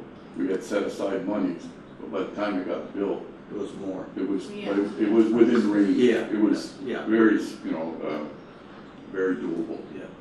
But I do think all of the board, Heidi, Shelley, Wendy, Richard, there's been a lot of work on this lately because this is a time crunch and it's been a little crazy. 15 days, 21 days, something like that. Yes, it's been a little crazy. So, yes, we are proposing to spend the money based on that quote directly from the 2013 town meeting, in order to get this project going. So, I'll make that motion okay, to spend the 10,000 out of that, the bridge CIP, to put towards purchase of that, of the property. okay. Is that, I don't want to put the condition of the 5,000 from the state. okay, I don't. okay. Do I have a second? I'll second it. All those in favor say aye. Aye. Those opposed? Ayes have it. So, yes, it's been a busy, crazy, stupid couple of weeks.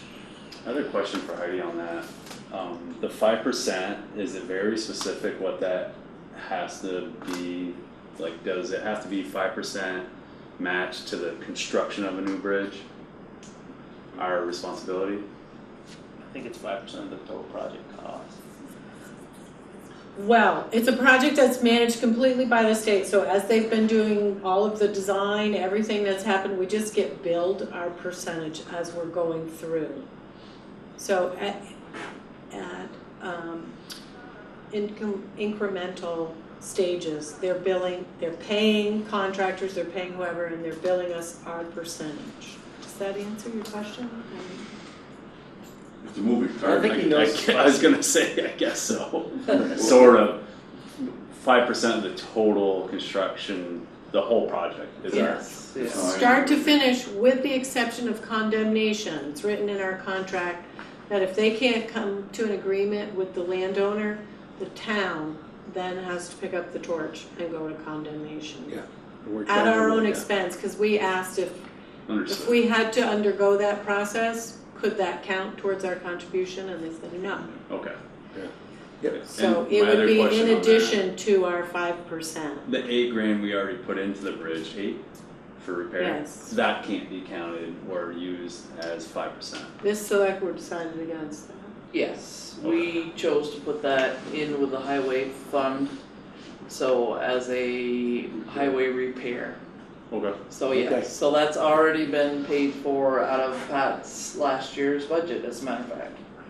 So that is done and gone. So moving on.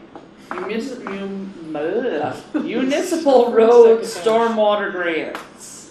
Dude. So you had a lovely meeting with the young lady from Stormwater. Bethany Remmers, we had a marathon meeting. It was all day. Covered a lot of sites. Did not make it work. So what was the conclusion? We had a couple different spots that are perfect candidates. The one that really stood out the most that would probably make sense is Spooner Hill. That road is washing pretty good, and there's some ditching that needs to be done. Pat could probably explain more, but we thought that would probably be the one that used up most of that, pretty much all of that grant. Do you have culvert issues on that road too? There's a new culvert in, but it needs splash pools in front of it. Some of it needs to be lined, rock lined. There's no ditch on one side, so we have to try to accommodate that. And you have some old culverts that don't have headers either. Right. Washing them out. It's that road is in need. The other spot was or by the stats, Boucher Road. Boucher Road, yeah. Boucher. At the top of that would have to be some blasting in there. That one's washing a little bit, but I think if we're going for what this grant really represents is to clean up stormwater, then I think Spooner Hill is probably the most that have the most impact. As you're going up the hill, the ditch on the right is completely undermining. You're seeing mud actually flowing right down that ditch. Yeah, it's a much longer site than the Boucher Road. So They've been having trouble with that for years. yeah, it's quite steep. Yeah. And it's Put some Long water ways bars there. right across the road. And Boucher Road's more of an issue of, A grant it has to be writing. blasted, so. Blasted. it's not like- Yeah, I think we Right. reversed the And it has order we're no talking about, actual that's the additional- That's right. NRPC grant, I built the it, coins. Oh, it's sorry. more now. Down the road, hopefully, something else will come up. We're They offered it use to all another towns, program and or not something all on that towns took property. advantage of But the opportunity, because this so was it so went from long 9 and has 200 such to an 12,000. issue, I guess I got my it's better to use a dare for the money. Got it. Yeah, Yeah. you just talked We about all it in walked different that pretty good. versions. That's all. I'd Grant like and to forward aid is for the one. Right, So so wait, Forward the for Spooner is the NRPC grant? NRPC Yes. grant, Yeah. Talk about that yeah, one. and it's changed from 9,200 to 12,000, We drop it. Yeah. with us needing to pitch in our share. In kind or? We can use in kind on that Last one. meeting, they said it was a Yes. Okay, so that's $12,000 for that grant for Spooner Hill, is that a decided? And We're it's, their match is in kind, so use their trucks and, I thought that one was upgraded, did I read that one wrong, up to 15,000?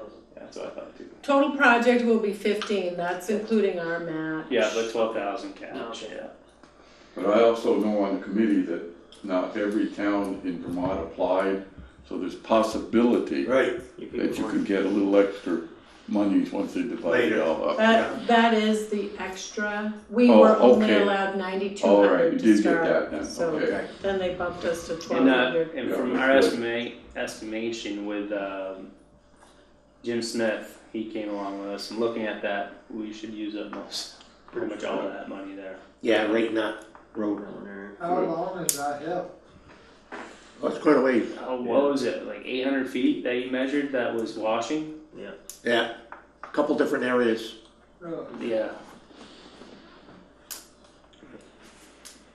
And that doesn't even go, that's probably only what, halfway up the hill, not even? Yeah, not even halfway to go. Right. It is, that road goes up a ways. Okay, so we took them out of order a little bit, Yeah, so that's the not- NRPC grant and aid project. So let's, Not the stormwater. correct, so let's go back to the municipal road stormwater grant. You want to just approve that NRPC one now? Oh, yeah, we certainly can. Do I have a motion? I make a motion to approve the NRPC grant for the Spooner Hill project of 15,000, right, 12,000 grant, but 3,000 in kind I'll second. for ditching and lining Stone and lining, a bunch of other stuff. yeah, some other. Okay, I'll second that. He's awake. all those in favor say aye. Aye. Those opposed, ayes have it. So Pat, we'll leave that in your capable hands. Run a mini. And you can start that anytime. We have a green light. The site visit was our, Throw it on the calendar. Start tomorrow. Hopefully we have a week somewhere in good weather. Yeah. You don't have to wash everything out. Well, if he keeps finding culverts that are bad, then he won't ever have time. Okay, so municipal road stormwater grant. so that's the large federal grant fund. We cannot use in-kind match, so we would be on the hook for 20% cash match. So we had visited the Macy Road slide. That was noticed early spring. We've been monitoring the road. I did hear back from V-Trans on the monitoring. I did put the report in the folder with the, for that grant, Municipal Highway and Stormwater Grant, sorry. So I spoke with the woman who's in charge of that process. So they put in, what do you call them? Monitoring systems. Sonic monitoring tubes there to see if the ground has moved at all. They said it had moved a little bit, but they attributed that to the spring water table. And they thought that what they were seeing was not a lot of activity. Right. She said that doesn't mean that you shouldn't apply for it because it can move at any time. So I'll share with you the conclusions by the state of Vermont. We received this report from them, from the geotechnical engineering manager. Based on visual observations on the site and our subsurface findings, it is apparent that the slope experienced movement at some point as evidenced from the deformation seen in the pavement.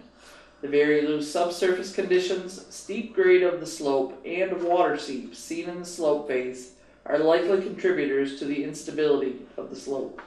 However, the slope incrementers have yet to show large internal slope movements in the first 2 months of being installed.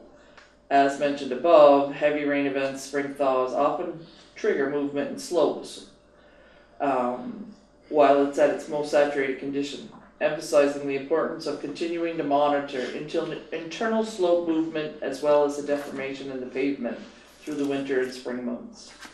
So Pat does monitor those slopes on a regular basis, and so does Jim Coder from the state.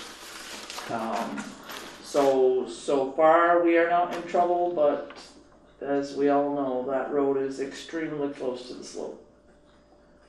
And once you get the new bridge in, they're gonna put more traffic on that road, so. We're putting a lot heavier There's a lot traffic of heavier there. traffic on that road.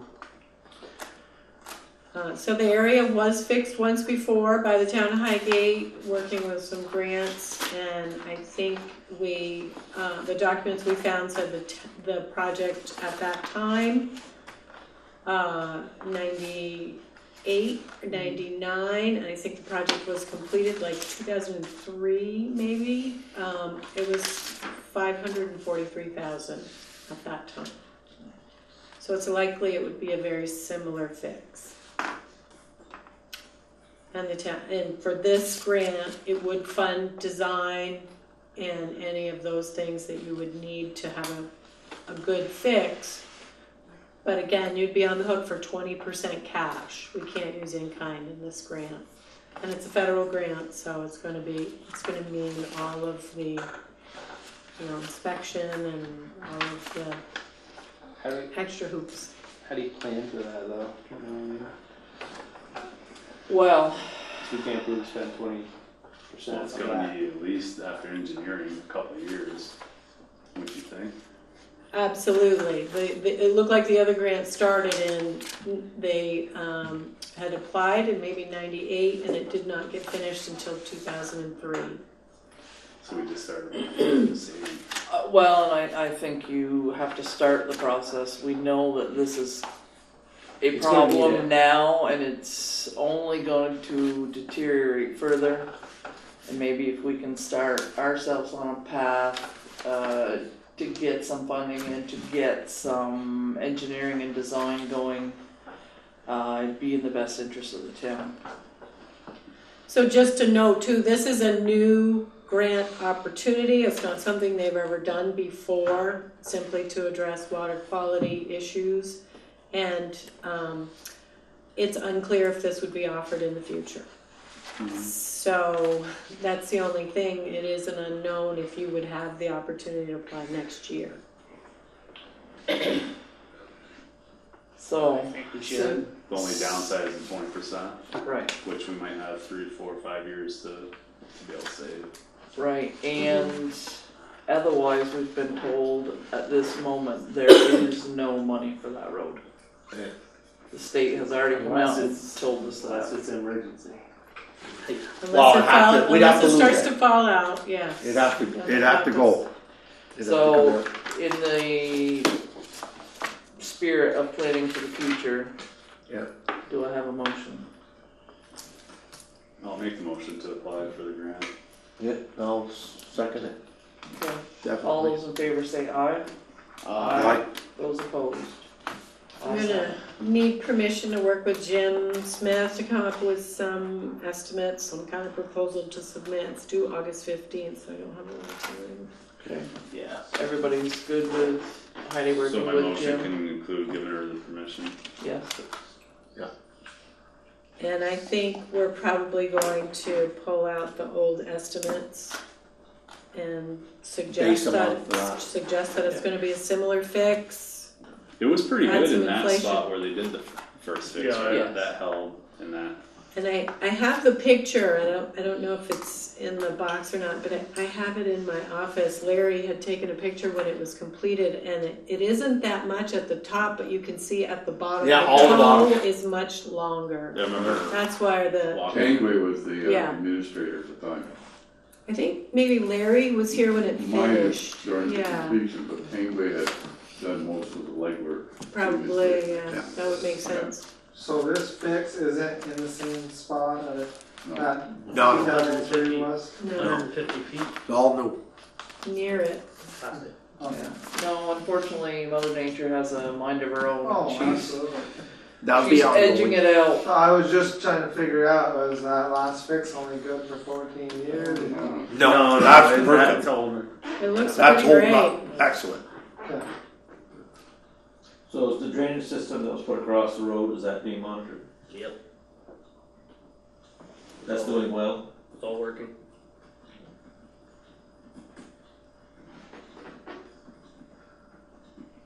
So that gives us a little bit of time, hopefully, to plan expenses.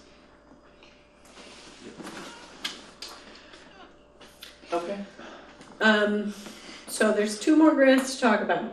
So the other one is the rural development grant. You have the application in your packet. So this is one we filed a pre-application a long time ago. She came and visited, and this is to help with the cost of this complex renovations.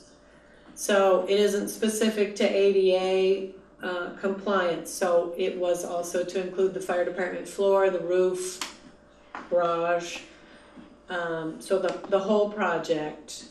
But it's a small contribution, it's a 15%, so we're looking at $26,000. And it's federal funding, so it's going to be very, very complex, same as the other ones. So in all of the policies that you're looking at, that you're having to amend, those are for federal grants. So when I applied, we had an RFP, we had a bid, we were pretty much in line with the federal grant guidelines, but as we're veering away from that and you're wanting to be more creative in that fix, I don't know if that's gonna be a good fit for federal funding. We're gonna have to, if you come to a conclusion, we'd have to put it back out to bid, or I'm not sure if you want that piece in that grant, or I'm not sure you want to apply for this grant for that amount of money. So can we split the fire department floor out of that grant? You could. It would diminish what we're doing, and I would say at that point, you should step away from the grant, because I would be investing more time than you would be getting back. They're very time consuming to administer. So at $26,000, and for this one, I'm in the process of applying for the ADA construction grants, which is the $75,000 one, and they're very similar. So I thought, okay, so I'm gonna be doing the forms for one, I'll do it for the other. But if we take the fire department floor out of it, it's really just gonna be a lot of work for very little return. Okay, so my thoughts, step away from it. Let's take and get the fire department floor fixed. Let's get this roof fixed. Let's try to get it done this fall. We've got money set aside that the taxpayers have voted on. Let's put it to the use it was requested for. Step away from that grant, get it done, get these contractors moving in a timely fashion. Yeah. That is my thought. Yeah. Any other thoughts, questions, concerns? I know we all hate to step away from what we consider free money. Yeah. But we saw the bids for the fire department floor, and there is no way we're taking that. No. And if you are gonna be, trying to mix town labor and save where you Right. can, if you accepted federal funds, you'd have to have an inspection, you'd have to have an inspection, you'd have to have a construction inspector, you'd have to have, so you'd be building back in more cost. So, I don't think it's worth it at this point. No, if it were 100,000, it'd be different, but. Yeah. So, discussion. Motion to walk away. Yeah, I'll make a motion to step away from it. Okay. Josh did first, do you wanna Oh, do sorry. second? That's all right. I'll second it. Okay. So the money for the floor and the roof is from the $75,000 grant? Is that? that would not be for the floor and the roof. That grant is for ADA modifications, so it could be put towards anything we do in here, to the entrances, bathrooms, signage, which we anticipate having a fair amount of that. So we asked the taxpayers in the capital improvement plan for $60,000 for the fire department floor, and we asked them for $10,000 for the municipal building roof. So that we would like to have moving, and to have that done. At this point, we'll step away from that grant, and we will continue to go for the ADA grant, which we asked the town for $80,000 in the CIP, which was granted. So if we could get $75,000 off the $80,000 bill, fabulous. But for the fire department and floor and the roof, let's get it done. Probably get done for half of that. Yeah, that's our hope, and we are working with Yeah. several local people on the Yeah, fire we- department floor, and We have been trying to figure out what to do for us and Yeah. working with it, for sure. We're already kinda on it. And so while we're on this topic, I'm going to need to finish up the application for the 75,000, for whatever we're eligible for what we're investing. So I think that's gonna fall before the next meeting, so I'd like the board's permission to apply for that 75. It's not a final commitment until you sign on the contract, so, but I can submit, and then they can let us know what we would be awarded. okay. Thoughts? So how's that worded, that grant? Where is it here? It's not written on No. there, it's from Vermont Community Development grant. Last time we paid for the study with a planning grant, so this time we'd be applying for construction funds. So it is exclusively for ADA modifications to improve access, universal access for residents. 75,000? Yes, Yeah, we percentage off, like, yes, it would. 20? That one is 20, yes. We would be, the whole project. Okay. I will get back to you at the next meeting with all of the particulars. I'm still in the middle of completing the application. This is just to get it so- going. Yeah. This is just to submit and see if they will give us any money, and then you can make the decision before we accept it. So now you can make a motion. Can I? Yes. You can. I don't hear them I up got there. faith in I'll you. make the motion to, put that. To approve Approve the it on the application for the, okay. Do I have a second? I'll second. All those in favor say aye. Aye. Aye. Those opposed? Okay. Can I just make one more statement before we adjourn? You have a minute and a half. A minute and a half, that's plenty.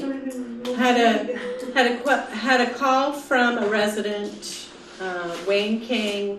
He's still concerned about speeding in front of his house. It was right down here, just outside of the village speed limit.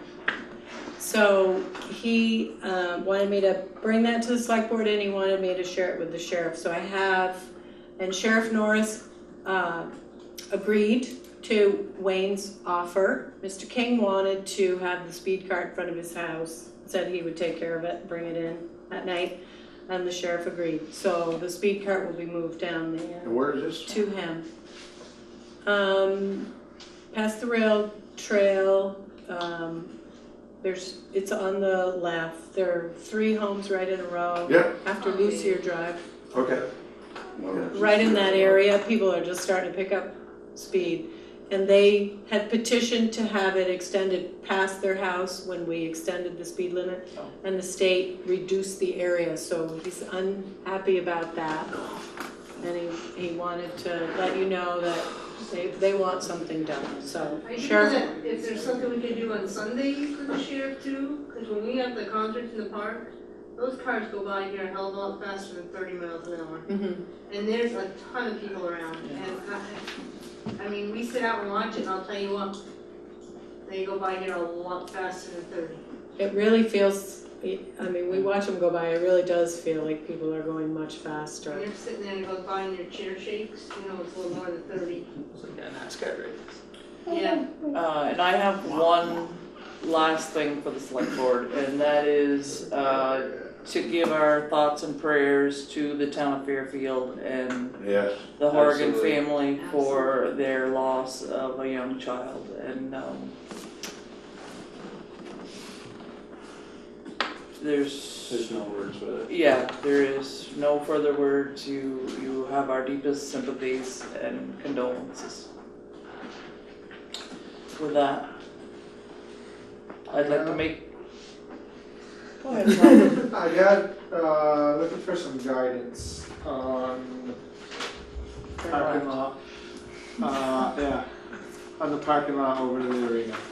So I've gotten 2 bids to seal coat and fill the cracks. One of the contractors, the 3rd bid, doesn't feel seal coating and crack filling is going to be enough for that parking lot. I don't know how you want me to pursue it. Do we? What are the ban bids it? coming in at? I don't want to say that yet. In case he's getting into bids. Okay. No. What do you think about that part? That's what I. I haven't really gone over and looked at it up close. I have to go look at it. Sealing it's going to help it. I mean, we're not in a place, we can barely take care of our school parking lot. I know. We're not in a place to put another coat of asphalt over that. I mean, it's a huge parking lot. Correct. So I think we need to protect what we have. Okay. And I think, you know, we did approve the money for that. I think sealing it would help it. And it's definitely not going to make it brand new again, but I think it's going to help protect what we have. Okay. That's My take, because there's no way we're going to be able to afford to pave that again. Right. Not for quite some time. Right. So that was he said he'll give me a bid, but in it he's gonna state that he doesn't recommend this as a solution. Right. So I'll get that 3rd one and I'll He present. also owns a paving company. No problem. I'll get the 3 bids to you for next meeting. Okay. Thank you. Thank you. And then on the park benches, for a temporary fix, we're gonna, this as a fall project, we're gonna try to lift them out of the ground and set them back on the ground until the sidewalks go in. We're not gonna put them on a pad or even crush stone until we can, you know, make them look right with going in for a sidewalk. And I see there's a swing set over there and a crate.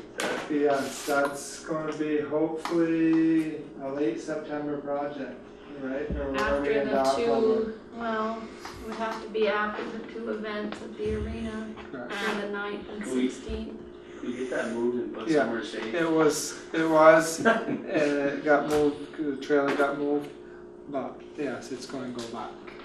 Maybe as soon as I get a truck, I'll bring your trailer back. It's all ready. Yeah, perfect.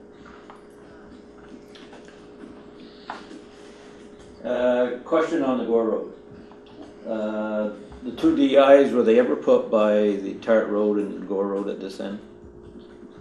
Still sitting there, top of the ground. So, in my opinion, again, those 2 culverts crossing the Gore, I think are failing. And the culvert beyond Amy and Tim Reynolds, in my opinion, are failing. So, I'm sure they're old. But when you got a hole in the center that they keep adding pavement, that's going somewhere. So, Is there a buildup of water on each side of the spring? not so much, but especially the intersection of the Tart and the Gore. There is now with the road. Anybody with a truck or a trailer, you know. So I would like to see that intersection looked at. I hate to see 2 DIs be put on the other side to be changed in a year or two. I think we've talked about this a few times.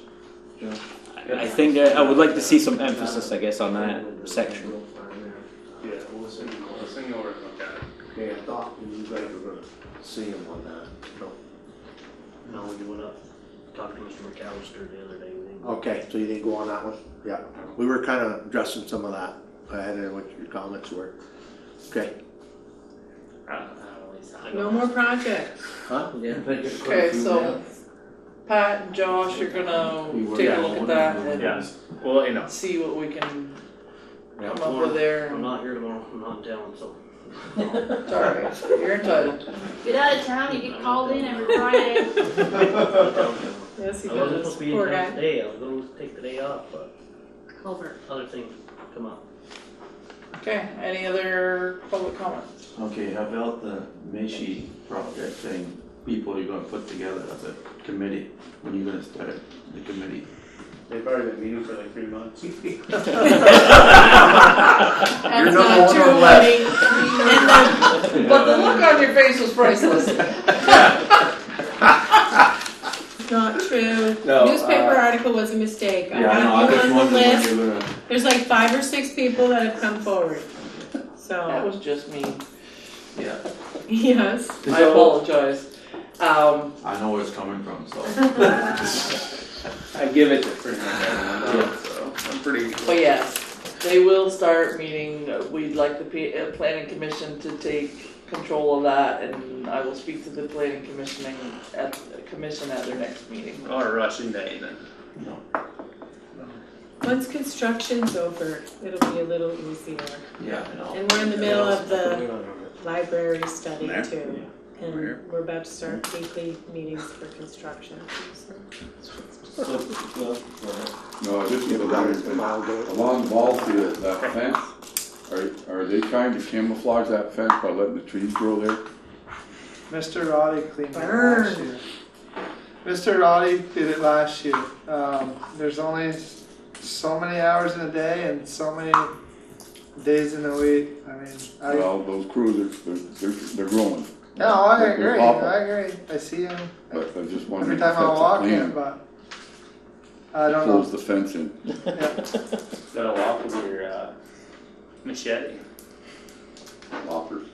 Uh-huh. So, can I ask a question? Certainly. On the Mayshee property, Yes. I would like to see from, I think it would be zoning, I guess, what our limitations would be out there. If we can have all the ideas in the world, but if we don't know if we can have a curb cut from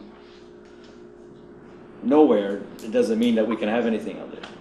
So I think it would be a lot easier for the general public to know, saying we have the ability to have 3 curb cuts from the Gore, or no curb cuts from the Gore, or 1 from St. Armand, or 3 from 78.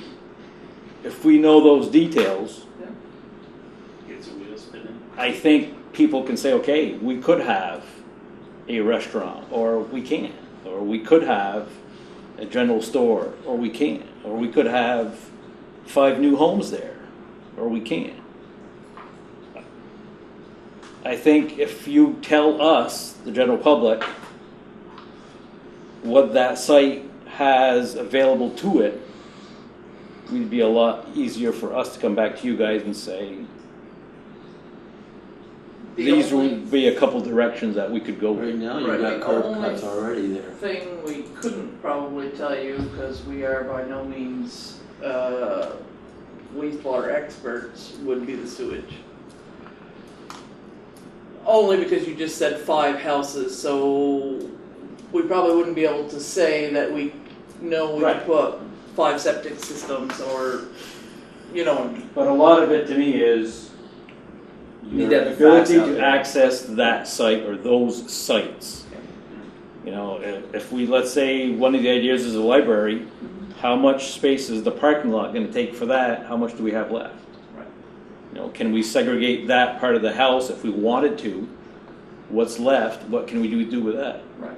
So you got the big curb cut where the restaurant used to be. That's still, and there's just a curb cut there. Again, I don't, the general public doesn't know that. Yeah.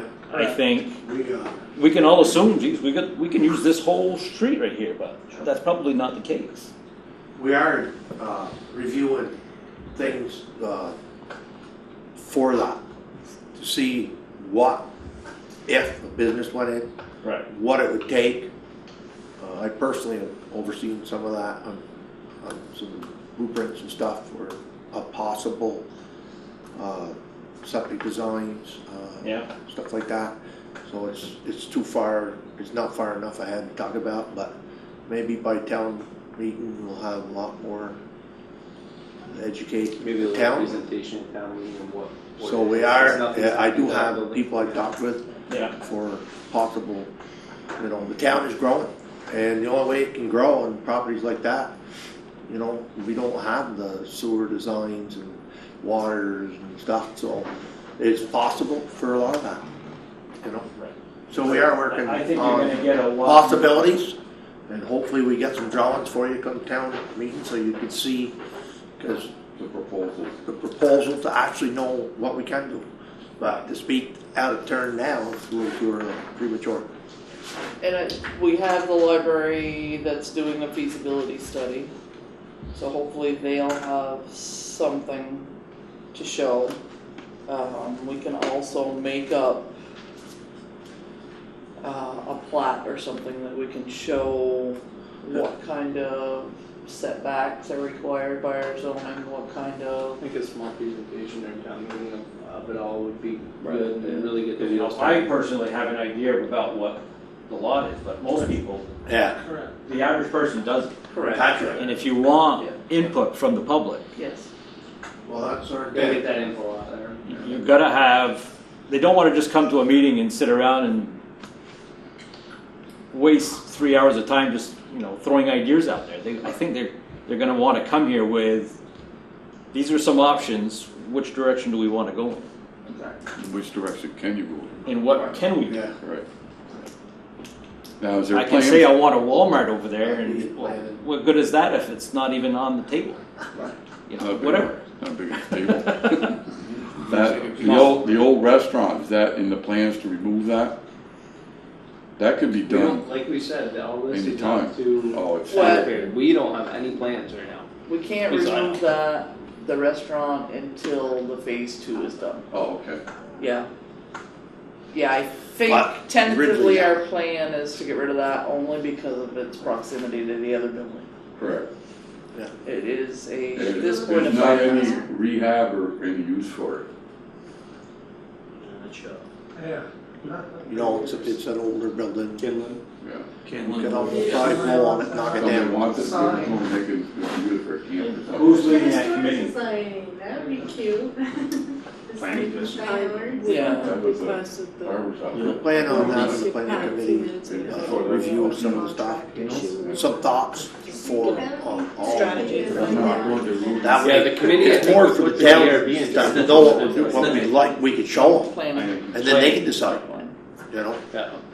We put the planning commission in charge of forming that committee, so. My big thing, like I said earlier, was we don't need to jump on any. No. I mean, we owned the Delcourt property for years before we even thought about it. I mean, it's fresh in everybody's mind right now, and that's why there's so much excitement about it. Well, we gotta We gotta do it right. Yeah. we gotta do it right, but we gotta do it right, but we wanna keep Keep traction. You don't want it to just be there for 15 years like that, and then 15 years from now we say, oh, that would've been a good No. idea. Right. We gotta start the planning and start, Absolutely. but we don't wanna. We don't But want to rush Brownsfield it. will dictate to some extent what you Yeah. can do too, so, you know, we'll get through that. Yeah, we gotta get move through that on. first, Yeah. before we can speak anyway.